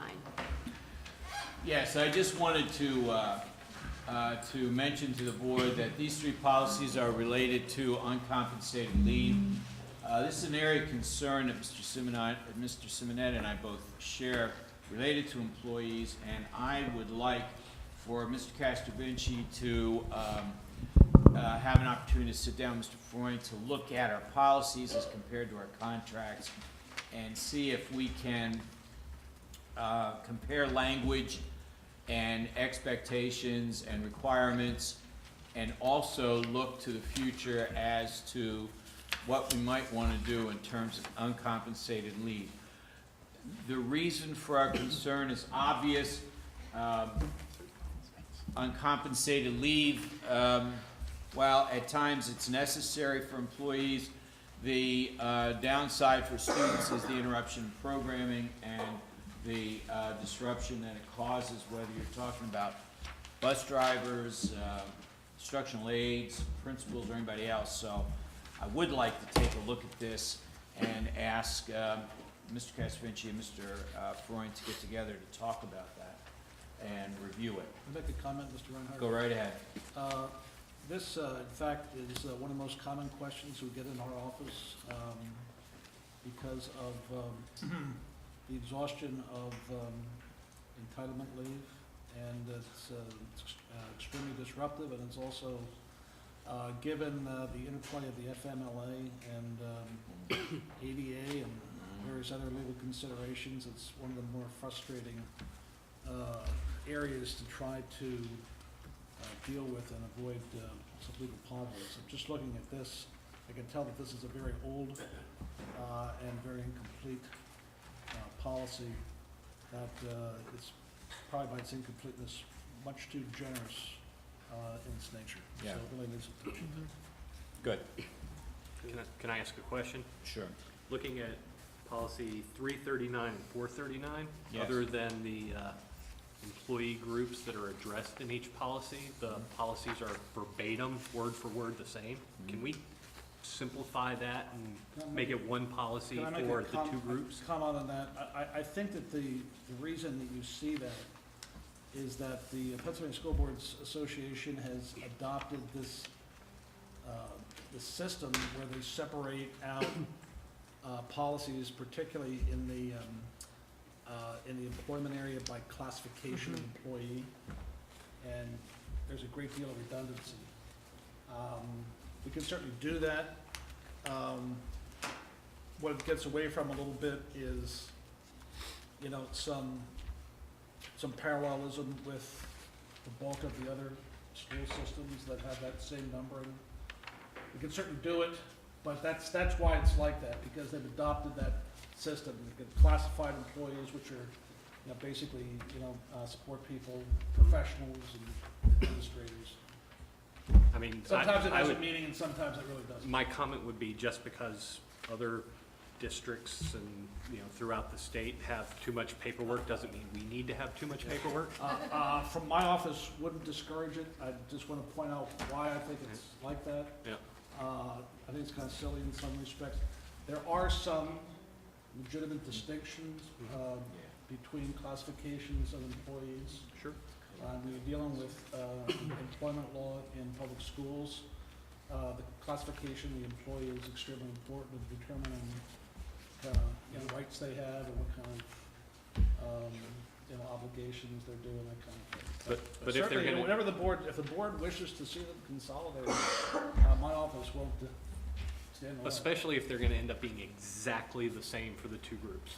That would be my only request. And John, right along with that, your office with other districts also have already consolidated these in some cases, where right in the language of the policy, it indicates, it says, but this group this and this group this, but it's all under one. Yeah. But on the other hand, this could also end up being a negotiable item and not even a policy item. Is that not true? Oh, absolutely, yes. Could be. And so it may not even be necessary to have policies, but just to abolish it. In the uncompensated leave area. However, except to the extent that with the, that often is almost by necessity, a management call, because these things, and correct me, John, if I'm speaking out of turn, but, these are kinds of things that the management also, decisions they almost have to make on the fly. If somebody needs a day here, That's it. pretty soon that they've got a bunch of uncompensated days, that becomes a problem. I noticed this thing allows for 5 days, but you're right, in one of the contracts, you're allowed to have 5 uncompensated days. It's probably best looked at, I think, as a mix of both managerial prerogative that you'd see in a policy and whatever items are negotiated out. I don't think I would do away with it altogether as a policy law. But I mean, you know, also then part of the policy could be based on that, talking about termination as well. Sure, absolutely. Absolutely. One of the things that we discovered is the two classifications of employees. Says the 5 school days during the school year, no more than 5. However, classified employees and uncompensated leave may be granted for a period of up to 1 year. Not sure the difference. One was 2006, the others are dated 2007. So I just think that it might be good for us to take a look at that and review it all and see if there's some way that we can make better use of both policies and contract language. So if the board has no objection, I'd just like to see if we can do that. And then John is going to come back here again. Yes, absolutely, yep. The next policy is on charter schools, and in our conversation at some point over the past month or so regarding charter schools, our counselor suggested that we might want to look at, and I'm thinking page 4, you might want to look at page 4 in the very first paragraph, where it says the board shall hold at least one public hearing. Attorney Freund has suggested that we may want that language to change to not necessarily make the board required to sit in the hearing, that we could conduct the hearing without the board present, but the testimony obviously placed on record, and the hearing would be conducted by our representative from our attorney's office, much like we have done, I believe, in some disciplinary matters. So I wanted to just run that past you for conversation this evening. Mr. Freund, did you want to add any further comment? Thank you, Mr. Ronner. Yeah, there's another matter that we found is a gap in the procedure that districts use with some of our other districts who are really encountering the last couple of years a significant increase in the number of applications for charter schools. But what we've found in a couple of cases is an applicant, after they've been denied, making multiple resubmissions. The school code provides that after denial, an applicant may submit a revised application, but the statute does not place a limitation on how many resubmissions, and it does not place a limit on when that resubmission has to be made. So some of the other districts I deal with are looking into a limitation of, say, one revision to be filed within 30 days or 45 days or somewhere in that area. It's another modification that this board might want to consider. Okay. May I ask another question to you, just for information? Obviously, the legislation that created charters does not limit the number of charters that can be proposed per year. Allentown, I think, just recently rejected 2 charters. And I guess there's no limit to the number of proposals that can come. Can we limit that by policy? I think you can. What we have been successful in limiting, although it has not been challenged at this point, is that the school code does provide, and when I say the school code, the Charter Act is within the school code. It does provide that with agreement, there can be an enrollment cap. And we have construed that in other districts to allow for an enrollment cap by district. So that we have successfully negotiated into some of the charters, for example, a limit of, say, 50, 100 kids from Easton. And then there may or may not be a total cap over that. But in terms of the actual number of charter applications, I frankly don't see any basis for that in the law, and I don't know how I would defend that. So you're saying that we really couldn't limit the number of charters per year, I don't. approved per year? I think it'd be difficult, certainly give it some thought, but I don't know any basis in the law that I could hang my hat on to defend that. Whereas, as I said, if we're looking to limit the number of kids, say, from one district, you know, I do have a hook to hang my hat on there with Yeah. the statute. Yeah. But I don't think at this point, in its current status of the law, that at least I can think of a way that we could effectively defend that kind of limitation.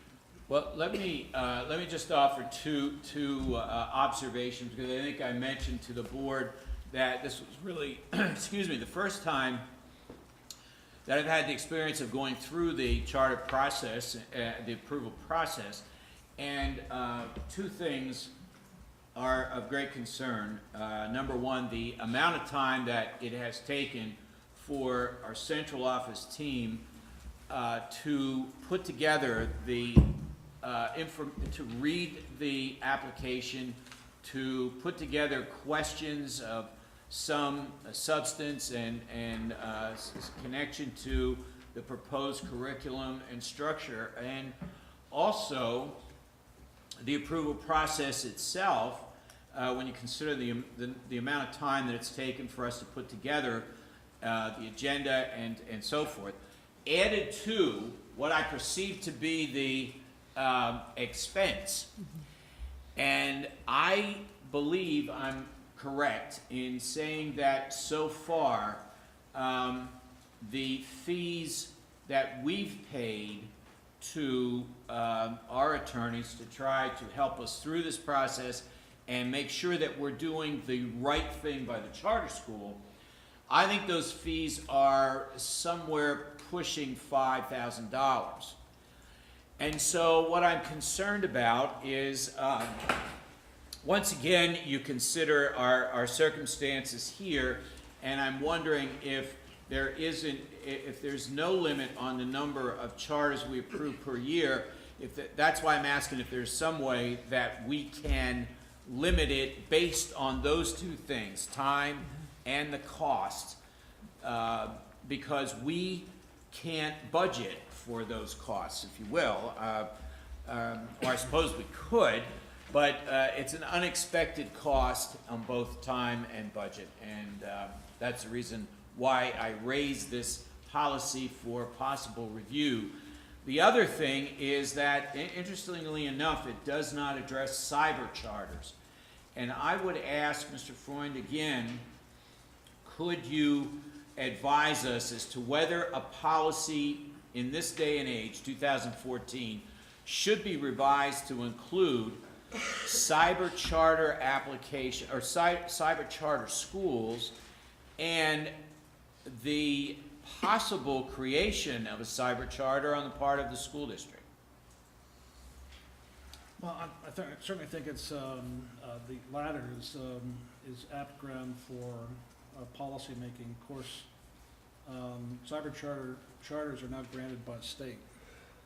So I think we have limited ability to affect whether or not they're granted. But on the latter part, I think that's a very fertile area for policy development. In creating our own? Absolutely. Yeah. Yeah. Okay. Would that be part of this policy, or would you consider that to be something that would probably carry its own? I would consider that to be a separate issue. Yeah, Mr. okay, good. Okay, would there be any interest on the part of the board for us to take a look at this and revise it to include some of the language and some of the suggestions that Mr. Freund's made? I'm not sure how the board felt about not being present for charter school hearings. I don't know if that's something you would favor or not feel favorable about, so. If I could just make a comment there. The reason you can do this, it comes out of basically administrative law rule that allows administrative bodies to judge credibility without actually being present based on a record. And it's largely for operational practicality, convenience purposes, and certainly does not preclude anyone from being in attendance, just like we operate now with the expulsion hearings and employment hearings. And one of the things that does allow us to address is the fact that there are strict time limits that apply to these things. And it's a matter of marshaling limited resources of 9 board members. So it certainly does not preclude participation by any means. In any of the hearings that are currently assisted by the use of hearing officers, board members are more than welcome to attend. But the scheduling based upon the required time limits makes it very difficult to actually have a full board there. I think that's a good point to raise. It's not to try to keep board members away, but it's trying to facilitate the process if we can. So I guess I have one question. Who in fact would this, well, let me back up. The public hearing, to the best of my knowledge, is a state requirement, correct? It's something that has to go forth on the charter application process. Yes. So, in doing a public hearing to the local school system, who exactly are you making the application to if it's not the school board? Is it the administrative team? Is it just the superintendent and the solicitor? Who exactly is the presentation or the application being made to if we were to be, I use the term loosely, removed from the process? I can help with that, John. Go ahead. Well, Baron, just like in any other administrative proceeding, I mean, largely what the administrative board, like the school board, looks at is a record. And what's required for a successful application, just like a successful termination, to use an unhandy analogy, is that, you know, certain evidence be in that record. So whether or not you're actually there to hear the witnesses, you would have available to you, first of all, and as you do now, an analysis of the application that comes from administration, and some from counsel's office.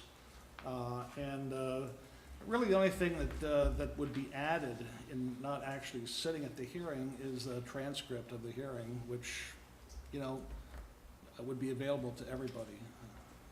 So that's what you, it's not really precluding people from coming. It's just saying that, hey, if we don't have 5 people there, we're gonna go ahead. We're gonna make a record, and the 4 people who weren't there can still vote if they have a record. That's all it really says. I think it's important that you participate. I mean, that's the one thing that happened with the last school hearing, that the lack of participation, being excluded that way. I mean, I'm reading the transcript, and you'll hear from me later about reading that and what my thoughts are on it. I know we did change so that the student hearings were made at a reasonable time for board members to attend, so they could attend when we have expulsion hearings and everything. And I think that's important. That is part of the, you know, that is part of responsibilities and duties. Much better, and being interactive with that process. You learn a whole lot about the school and some of the things that are going on. So being precluded is not something I'm in favor of. I think we need to be involved in the totality of it. This past charter situation, we were all given a packet of information to obviously preview prior to the public meeting, public hearing. And then I think it's good to have that analysis from everybody at that public forum. And then obviously then to make a decision. Obviously, we're also representing the public, and to not be there for a public presentation of a charter school to me is a little bit absurd, so to speak. That's why I think the involvement of the board is extremely important.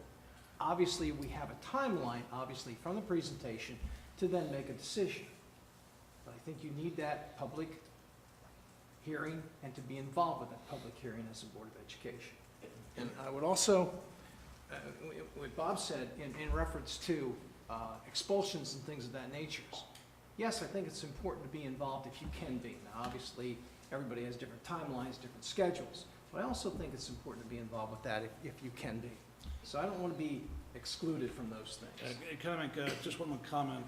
If the board doesn't feel that it wants to provide specifically for hearing officer format, you're gonna have a transcript anyway. I think one of the concerns is that, you have a party and nobody shows up. So you might want to consider at least a rule that says that a quorum of the board will not be necessary to conduct a hearing. I think that's And fair. that really accomplishes the same thing. Well, I think there's two pieces. It's participating in, though, which did not happen at the charter school hearing, okay? And it's also being present. There's two pieces to that. And of course, council and the board they have a little bit different perspective. Council's concerned about speaking the record and defending the action, and of course, the board, it might be more concerned with, the actual interaction that takes place. So there's a certain tension there that I think is unavoidable. But, when there's a discouragement, so, try not to make any unexpected questions because it might create confusion in the record. I mean, that's the lawyer being conservative and trying to create a defensible record. I'll say that again, I care less about the tension. Right. So I think to be there again for the presentation, adverse or not, we should be there. And the other thing, and I might as well be sarcastic with this as well, the expense of $5,000 based on the charter school, I think you just should send that to the PDE and see if we do get a reimbursement on that. Just upset some people in Harrisburg, which would probably always be good in the financial world. Do you think that's expensive? Try to revoke. John, I think answering one question, though, should it be altered? Because when you have student hearings or things like this, you have to hit certain dates and everything. So it may have to be that not everybody's present. Yeah, I mean, there are very strict dates here, and if you miss the dates, you end up with a charter that really doesn't have any restrictions in it. That's right. So that's the largest concern, especially with the student hearings, because under the new, they're new as of 5 or 6 years ago. Right. They're pretty tight time limits. And that's a reason why, we certainly tried to change here in a lot of other districts. It's more important to meet those time limits than it was to be able to be in a committee. In some places, I know, for example, Allentown, for years used a committee of 3. Well, they couldn't even get together a committee of 3 in time to run these within the new time constraints. Yeah, I think in the last 2 years, everyone that was an expulsion, that it had to go before the board that way, that it wasn't agreed to, so there was no hearing. There were board members present at, so which was different. Well, if we don't make the timelines, it creates Yeah, issues. no, timelines have to be met. Yes. Lastly, what I have, I believe you each have a packet of sample policies regarding district advertising, because that is a conversation that we've held recently regarding future fundraising opportunities. And if you have a chance to take a look through those, you'll find that, they're very different in some aspects. Some allowing advertising within buildings, some disallowing that, and others allowing it in outside in sports arenas and so forth and so on. So if we want to entertain, we do not have a policy about district advertising as such, and if we want to entertain that as a possible option for us in the future, we really need to come up with a policy, and so I offer these as samples, Madam Chair, so. Okay, Madam Chair, if I could Yeah. offer to be the killjoy one Sure. more time. go for it. That's why we pay him. That's all right.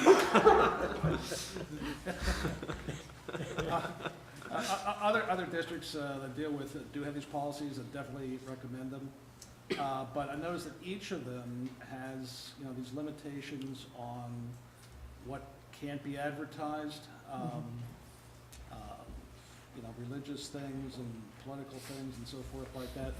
And, I think that this district has firsthand knowledge that once you allow one viewpoint into the schoolhouse, you cannot always have control over the next one. Right. So that's not to say that we should not make that statement, but it's just, a reminder that once we allow for an advertising policy, we may not have complete control over, what ads we get and what we can lawfully preclude. That does not mean to say that we should not state, our desires, but being in this, in this legal time, especially in the Third Circuit, courts are very, very First Amendment oriented and seem to be less concerned with non-age appropriate things getting in the school. Unfortunately for us, we do have advertising in our schools. Well, I should correct that, advertising on the property. And so, it's, one wonders if, without the policy we've got advertising. One wonders if we're, really better served trying to put something in writing before it goes further than what it is. And of course, I'm referring to the baseball field and, Right. The signs that are around the baseball field. So, but I understand exactly what you're saying, Mr. Freund. But I think that there's definitely concerns out in the community regarding advertising in our public school. And there were a lot of differing opinions Yes. regarding appropriateness Yes. of advertising and not in our public schools. So I think it warrants definitely some research. I appreciate that you brought these. I think I've seen these, we had these before, and I've looked them over. And I do think that we all need to consider the fact that we do have advertising right now without any blatant policy anywhere.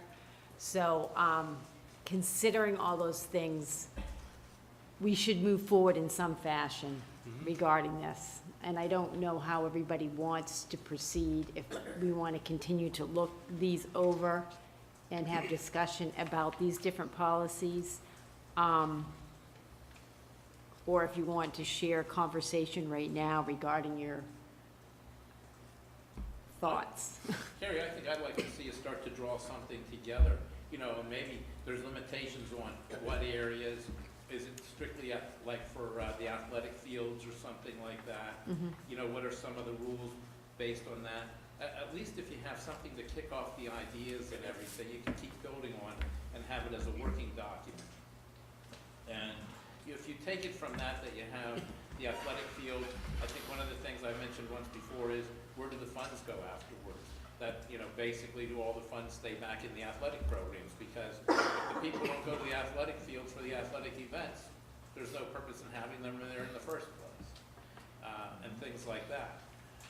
So that, there's some guidelines on with the areas that we're going to advertise it and everything. Probably with Mr. Simonetta coming up with, like, putting something in the structure for pricing and everything. And, you have to set some of the rules because, okay, it's a price, it's for how many years, it's how big, what size. I noticed some of that was in here. There was stuff in here about logos, Mr. Freund. Yes, sir. School district logos, okay, Easton Area School District, all that stuff. Is that public property or is it really owned by the district? I mean, I saw, I think in one of the policies, they mentioned one time that you could only use it based upon school district approval. Yet on the other hand, my understanding was at one time, that's public domain. Well, it's not exactly public domain. Let me just say that the exact property status and the amount of intellectual property protection that is due to things like public school mascots and public school logos and that kind of thing is a subject of legal debate. However, having said that, I can tell you that courts will intervene to protect the deceptive use of a school district logo or name. So I guess the answer is yes, there's some there, but it's not exactly like a private trademark.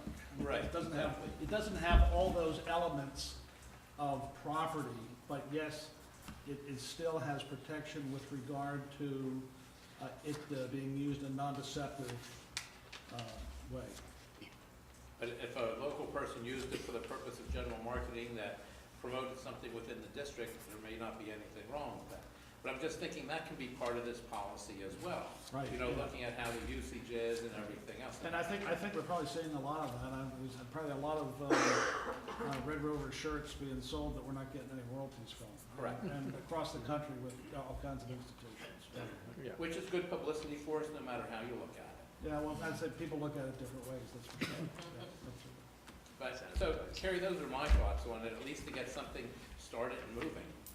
Can I just make one more comment on the more positive side of that is it is possible constitutionally to tailor the different kinds of advertising to different facilities, different age levels and so forth, so you can have you get a more restrictive rules, say, in elementary schools than you could at the baseball field.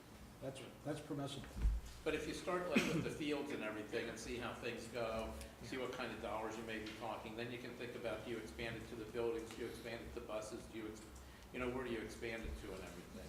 But at least you start to get your feet wet with some of it, because there's a lot of opportunities between the track, baseball, like you said, is covered already, but you have all the softball fields, the soccer fields, the football field and everything. And so there's plenty of opportunity out there for the public. So you'd like to see policy developed regarding the athletic fields? Is that what you're saying? I think that would be a starting point. That's my own personal opinion. I would like to see what the administration would propose. I wouldn't limit it personally. The one comment I was going to make is, put some things together, tell us what you're thinking, but it doesn't have to be presented to us as, here's the policy as written. You've got to start somewhere. So what are just like the key things that you're thinking of? And from that, we can use that as the basis for conversation. Because, and my thought is, there may be people in the community that will get lost reading a policy. But if you put up some key points and say, here's, one subject that we're interested in, here's a couple key points, anybody can follow that, right? And then as we have the conversation amongst ourselves and with the public, then we can draw from that to create the policy. So you want specific policies presented that we can discuss at this point? I don't need a is it? specific policy presented. I want someone to say, okay, let's talk about advertising at fields, and here's some of the things we're thinking of. Here's, in the schools, and here's some of the things we're thinking of. And just some, does that make sense? Sure. Yep. Discussion points, really. Sure. Yeah. From which we can then create the policy as we move along. Very good. Okay. That was it? All right, so let me see if I can assess where we are at with these. The first one regarding the uncompensated leaves, we want to look at possibly consolidating these?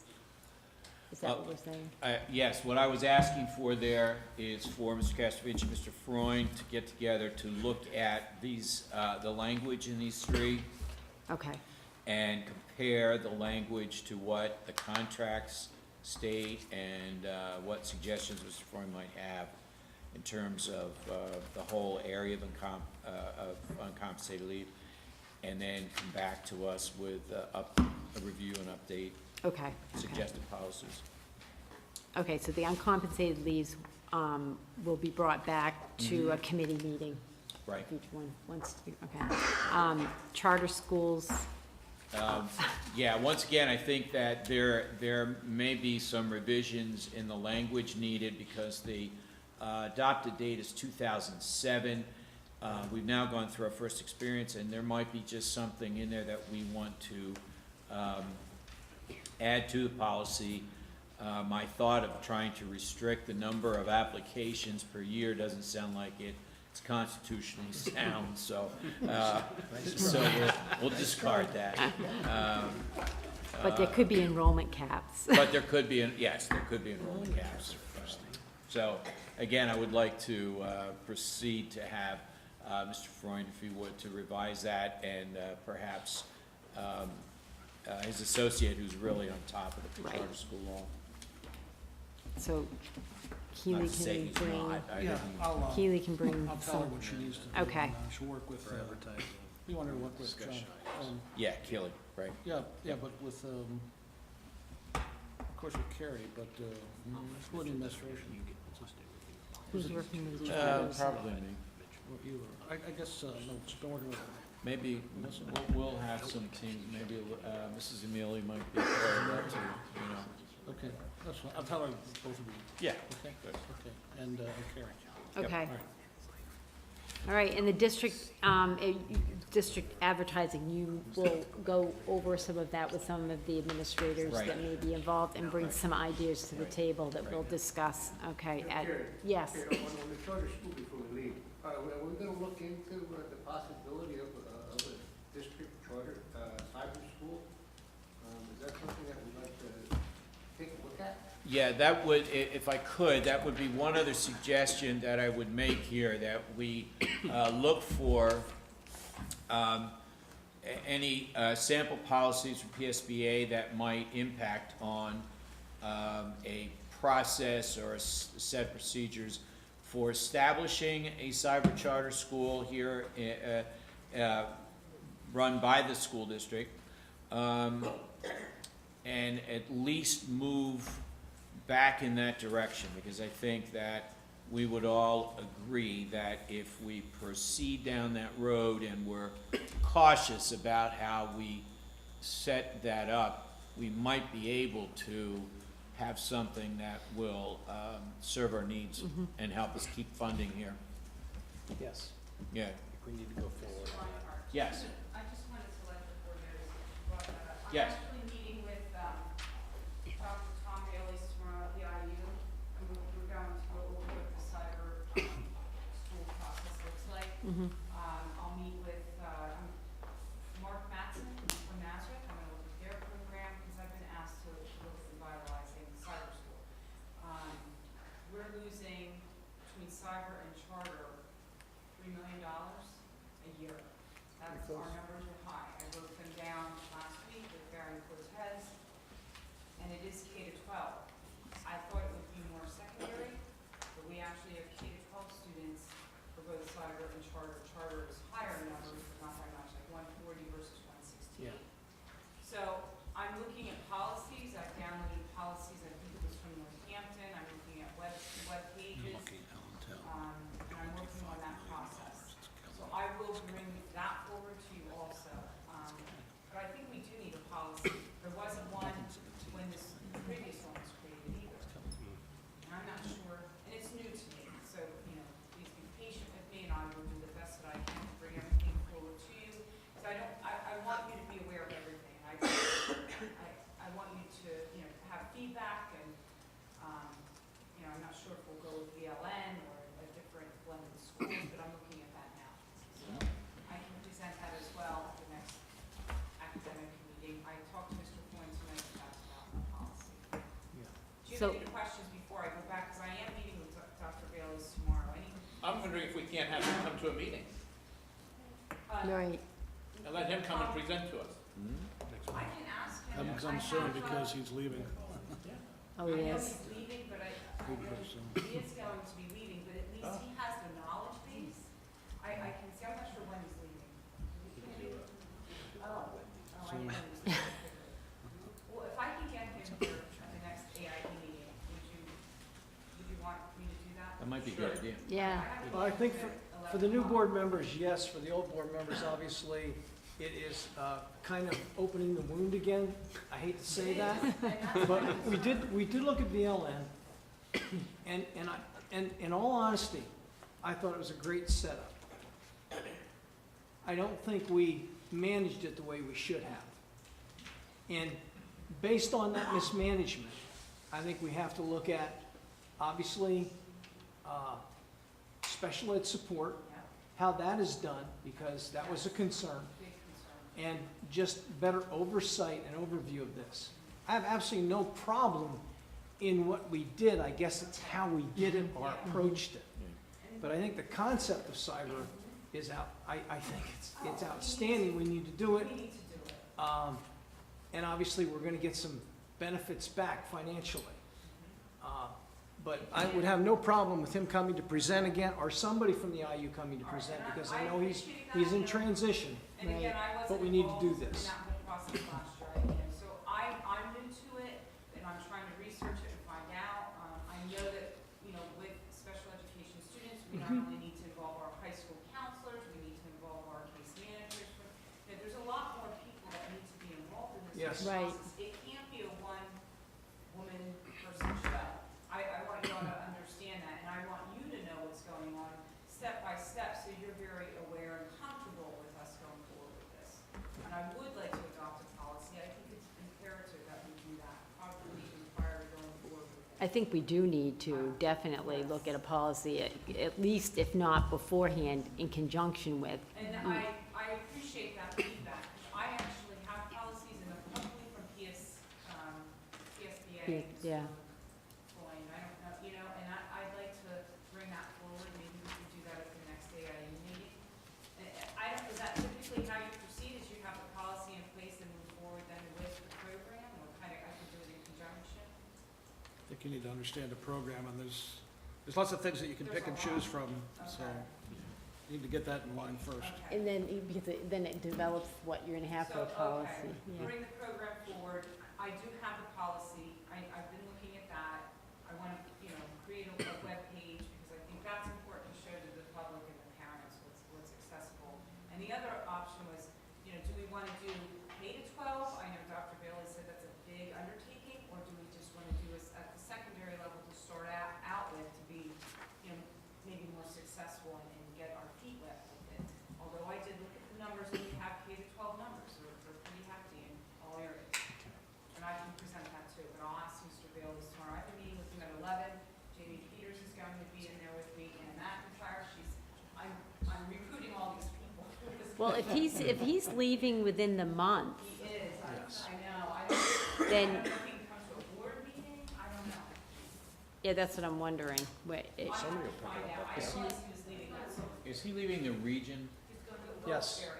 Well, okay, so I was thinking if he's taking a position locally, he might still be interested in helping us out, but if he's going outside of the Lehigh Valley, he's probably, And the Not IU has a consortium of several schools, and I went on all the websites. Yes, they do. So it's a successful program, it's just how you operate it in the district. We have to make sure we have the right people, resources, and, Right. so. Well, I think there's a couple pieces to it, though.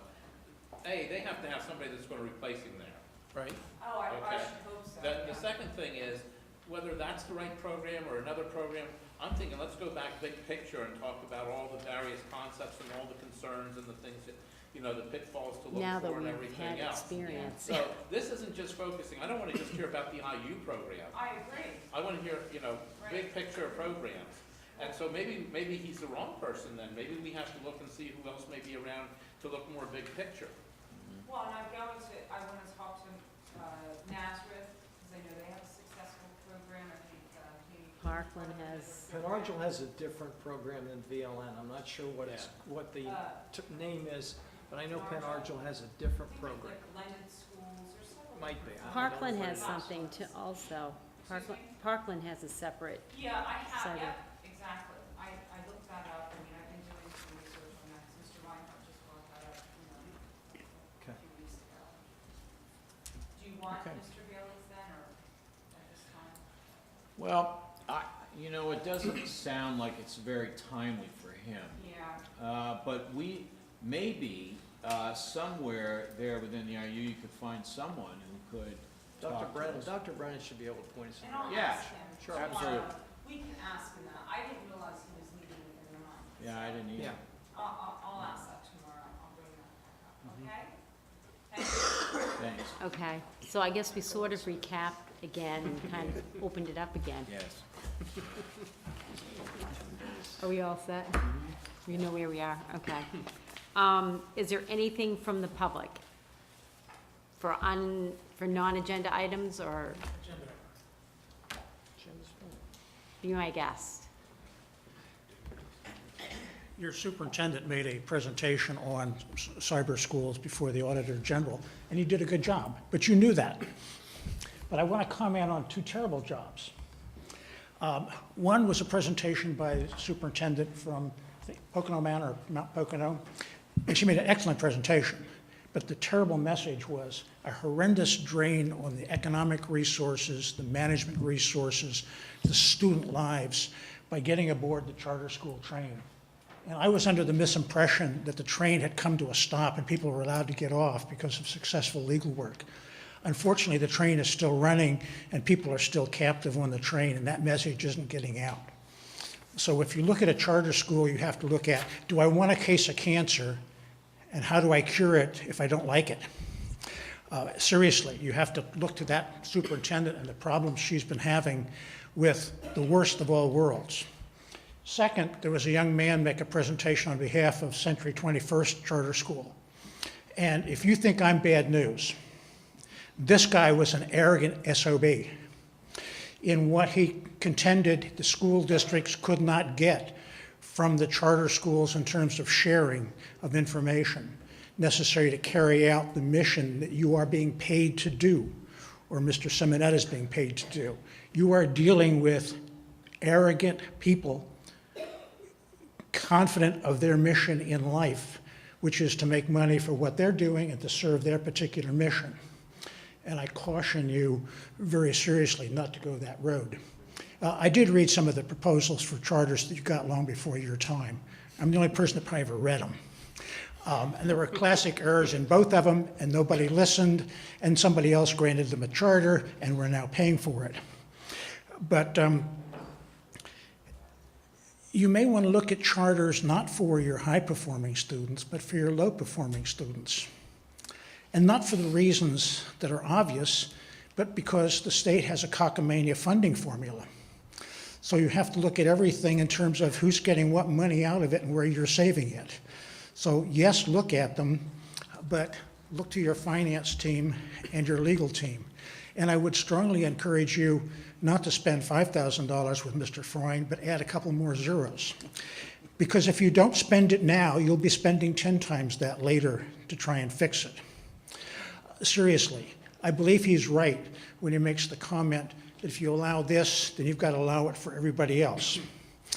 And I can go through all of your policies, your steps, your procedures, your instructions, and you are sloppy. And if you allow an ambiguity, such as divorced parents, the non-custodial parent can do this and that means the charter school is going to go do the same bloody thing because you can't stop them. If you allow people to become enrolled and bring the documentation in after the fact, Mr. Simonetta is going to go nuts because the charter schools are going to hide behind the same loose ends. So that when you do your policy, you need to look at every policy backwards and say, how could somebody else exploit this because our English wasn't right 10 years ago or 15 years ago? Because you didn't have those kinds of problems. And I realize I'm asking you to do a lot of work, but I'm suggesting to you the cost of not doing it will be 10 times or 20 times more, and there'd be kids without the programs that you want here to do it. So that you need a complete revision because you're about to go into a hospital and you're going to get cancer or something else along the way if you're not careful. You need to be very, very well prepared to do it. Now, just as a matter of discussion, I think everybody gets it that you can't enroll a 4-year-old in kindergarten and be required to pay for it. Now, the charter school is allowed to do it on their own initiative. Do we all agree on that point? Okay? Now, let's take it to the next step, which I know PDE doesn't agree. If you don't have kindergarten, and you can't enroll in kindergarten in Easton, then they can't have kindergarten either on our meter.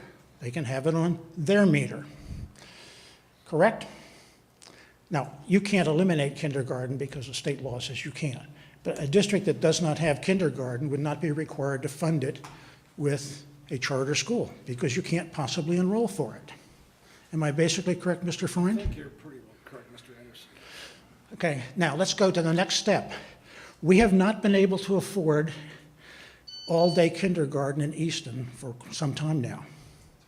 And I want to raise the question, are we funding it through the side door to a charter school when we can't have it in here? And if so, are we taking the legal steps to close the door and get all our money back? And the reason I bring it up is somebody stopped me in a supermarket and said, Mr. Anderson, you missed the point. We're already losing money by the side door. I don't know that, but I'll bet you can find out in 38 seconds. And I want to know where you're going to get the money back, because we should not be funding programs that we can't afford here. Thank you very much. Thank you. Any other comments?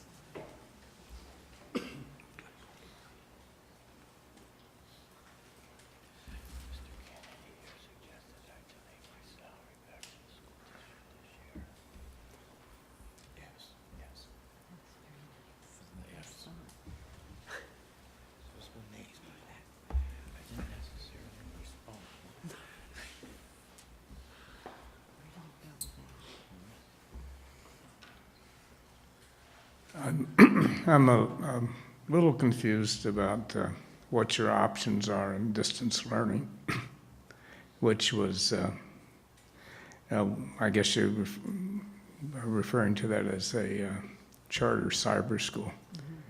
But I don't know if that's the only option for distance learning. And I mean, it seems to me curious that you have students in cyber school run by other people, and you pay for that, and that you're considering running your own cyber school somehow in the belief that that's going to save you money. And that's a real interesting question as to whether the quality you would get and the deals you would make.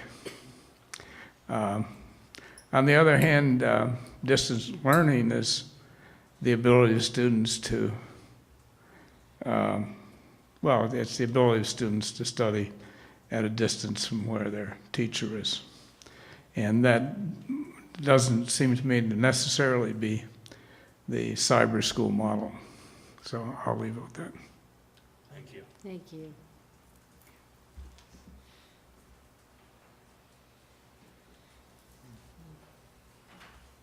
Any other comments from the public?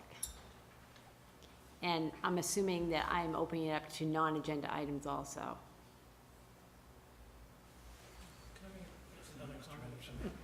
Do you have a non-agenda item? A rhetorical question. You can't enroll in Easton unless your parents live in Easton. Basically, is that correct? There are a number of, and I'm not talking about homeless and institutionalized children. That's the basic rule. If you don't live in Easton, you can come and pay tuition, correct? Yes. Major variation is if there's an affidavit of support officially in place. That's the major exception to your parents live in Easton. Now you have to have the medical shots, and you have to have the non-suspension, and you have to have a visa be checked occasionally under certain criteria. But basically the affidavit is the major exception. And if you look at the the affidavit rules at the state level, at the state code level, at the BEC level, in the Easton Policy Manual level, believe it or not, they actually all say about the same thing. So I'm raising a simple question because I didn't take logic at Lafayette or Penn, that if you don't have an affidavit that's valid and your parents don't live in Easton, then you therefore must pay tuition, or should be, correct? So I'm asking your chief financial officer to check with your board secretary, are all the affidavits that are supposed to be there actually there?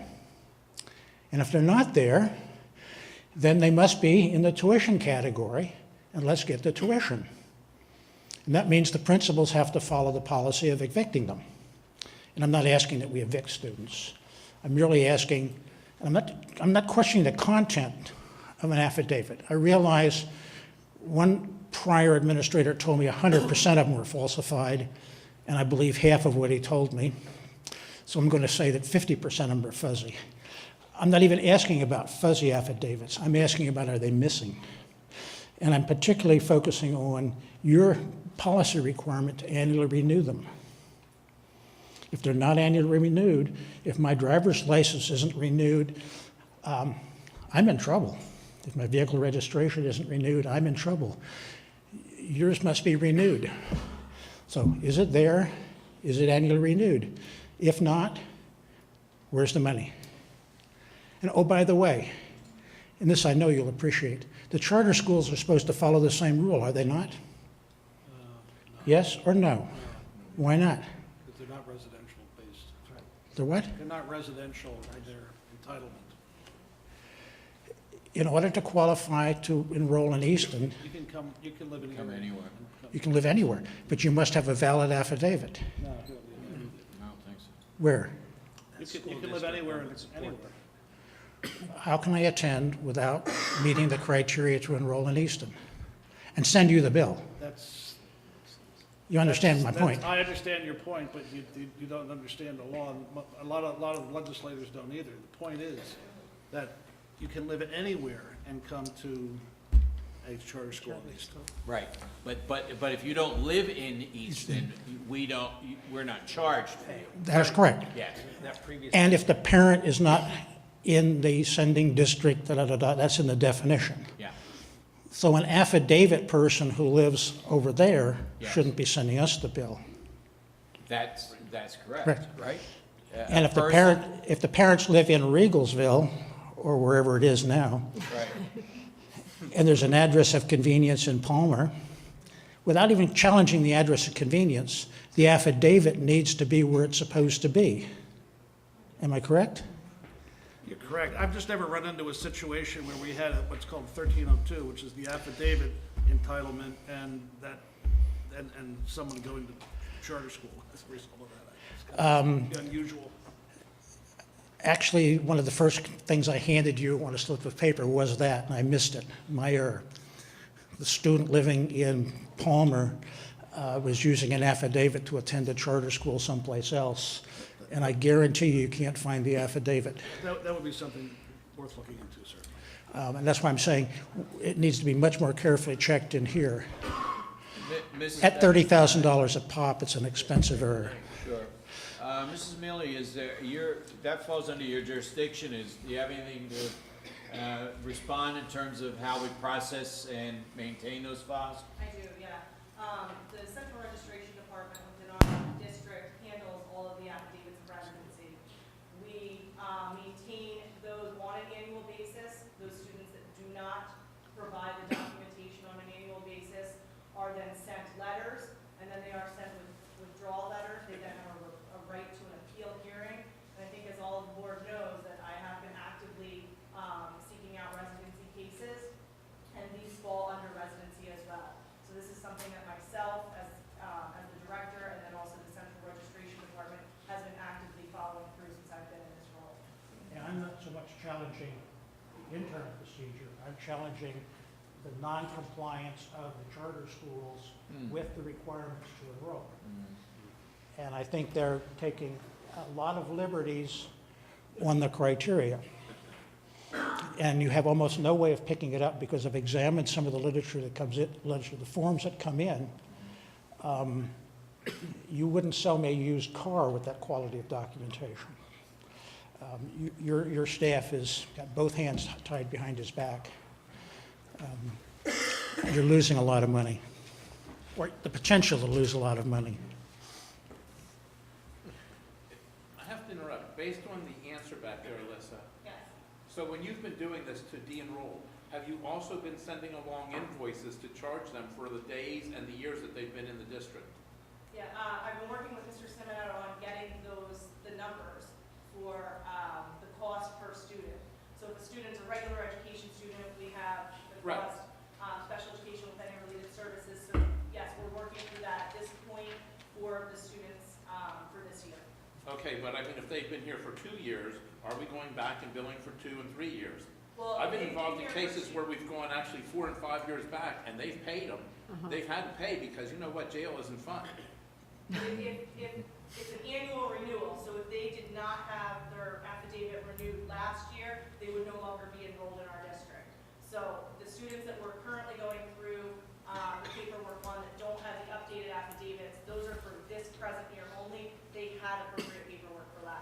So last year, did we get any money back out of last year's? I don't know that we got any money back. We've had a couple of cases where they approved residency. Yes. They come back, we challenged it, approved it. And And you've we- seen all the articles about, Yes, we have. you know, our follow-up, Okay. and we are pushing it. Good, And we- okay.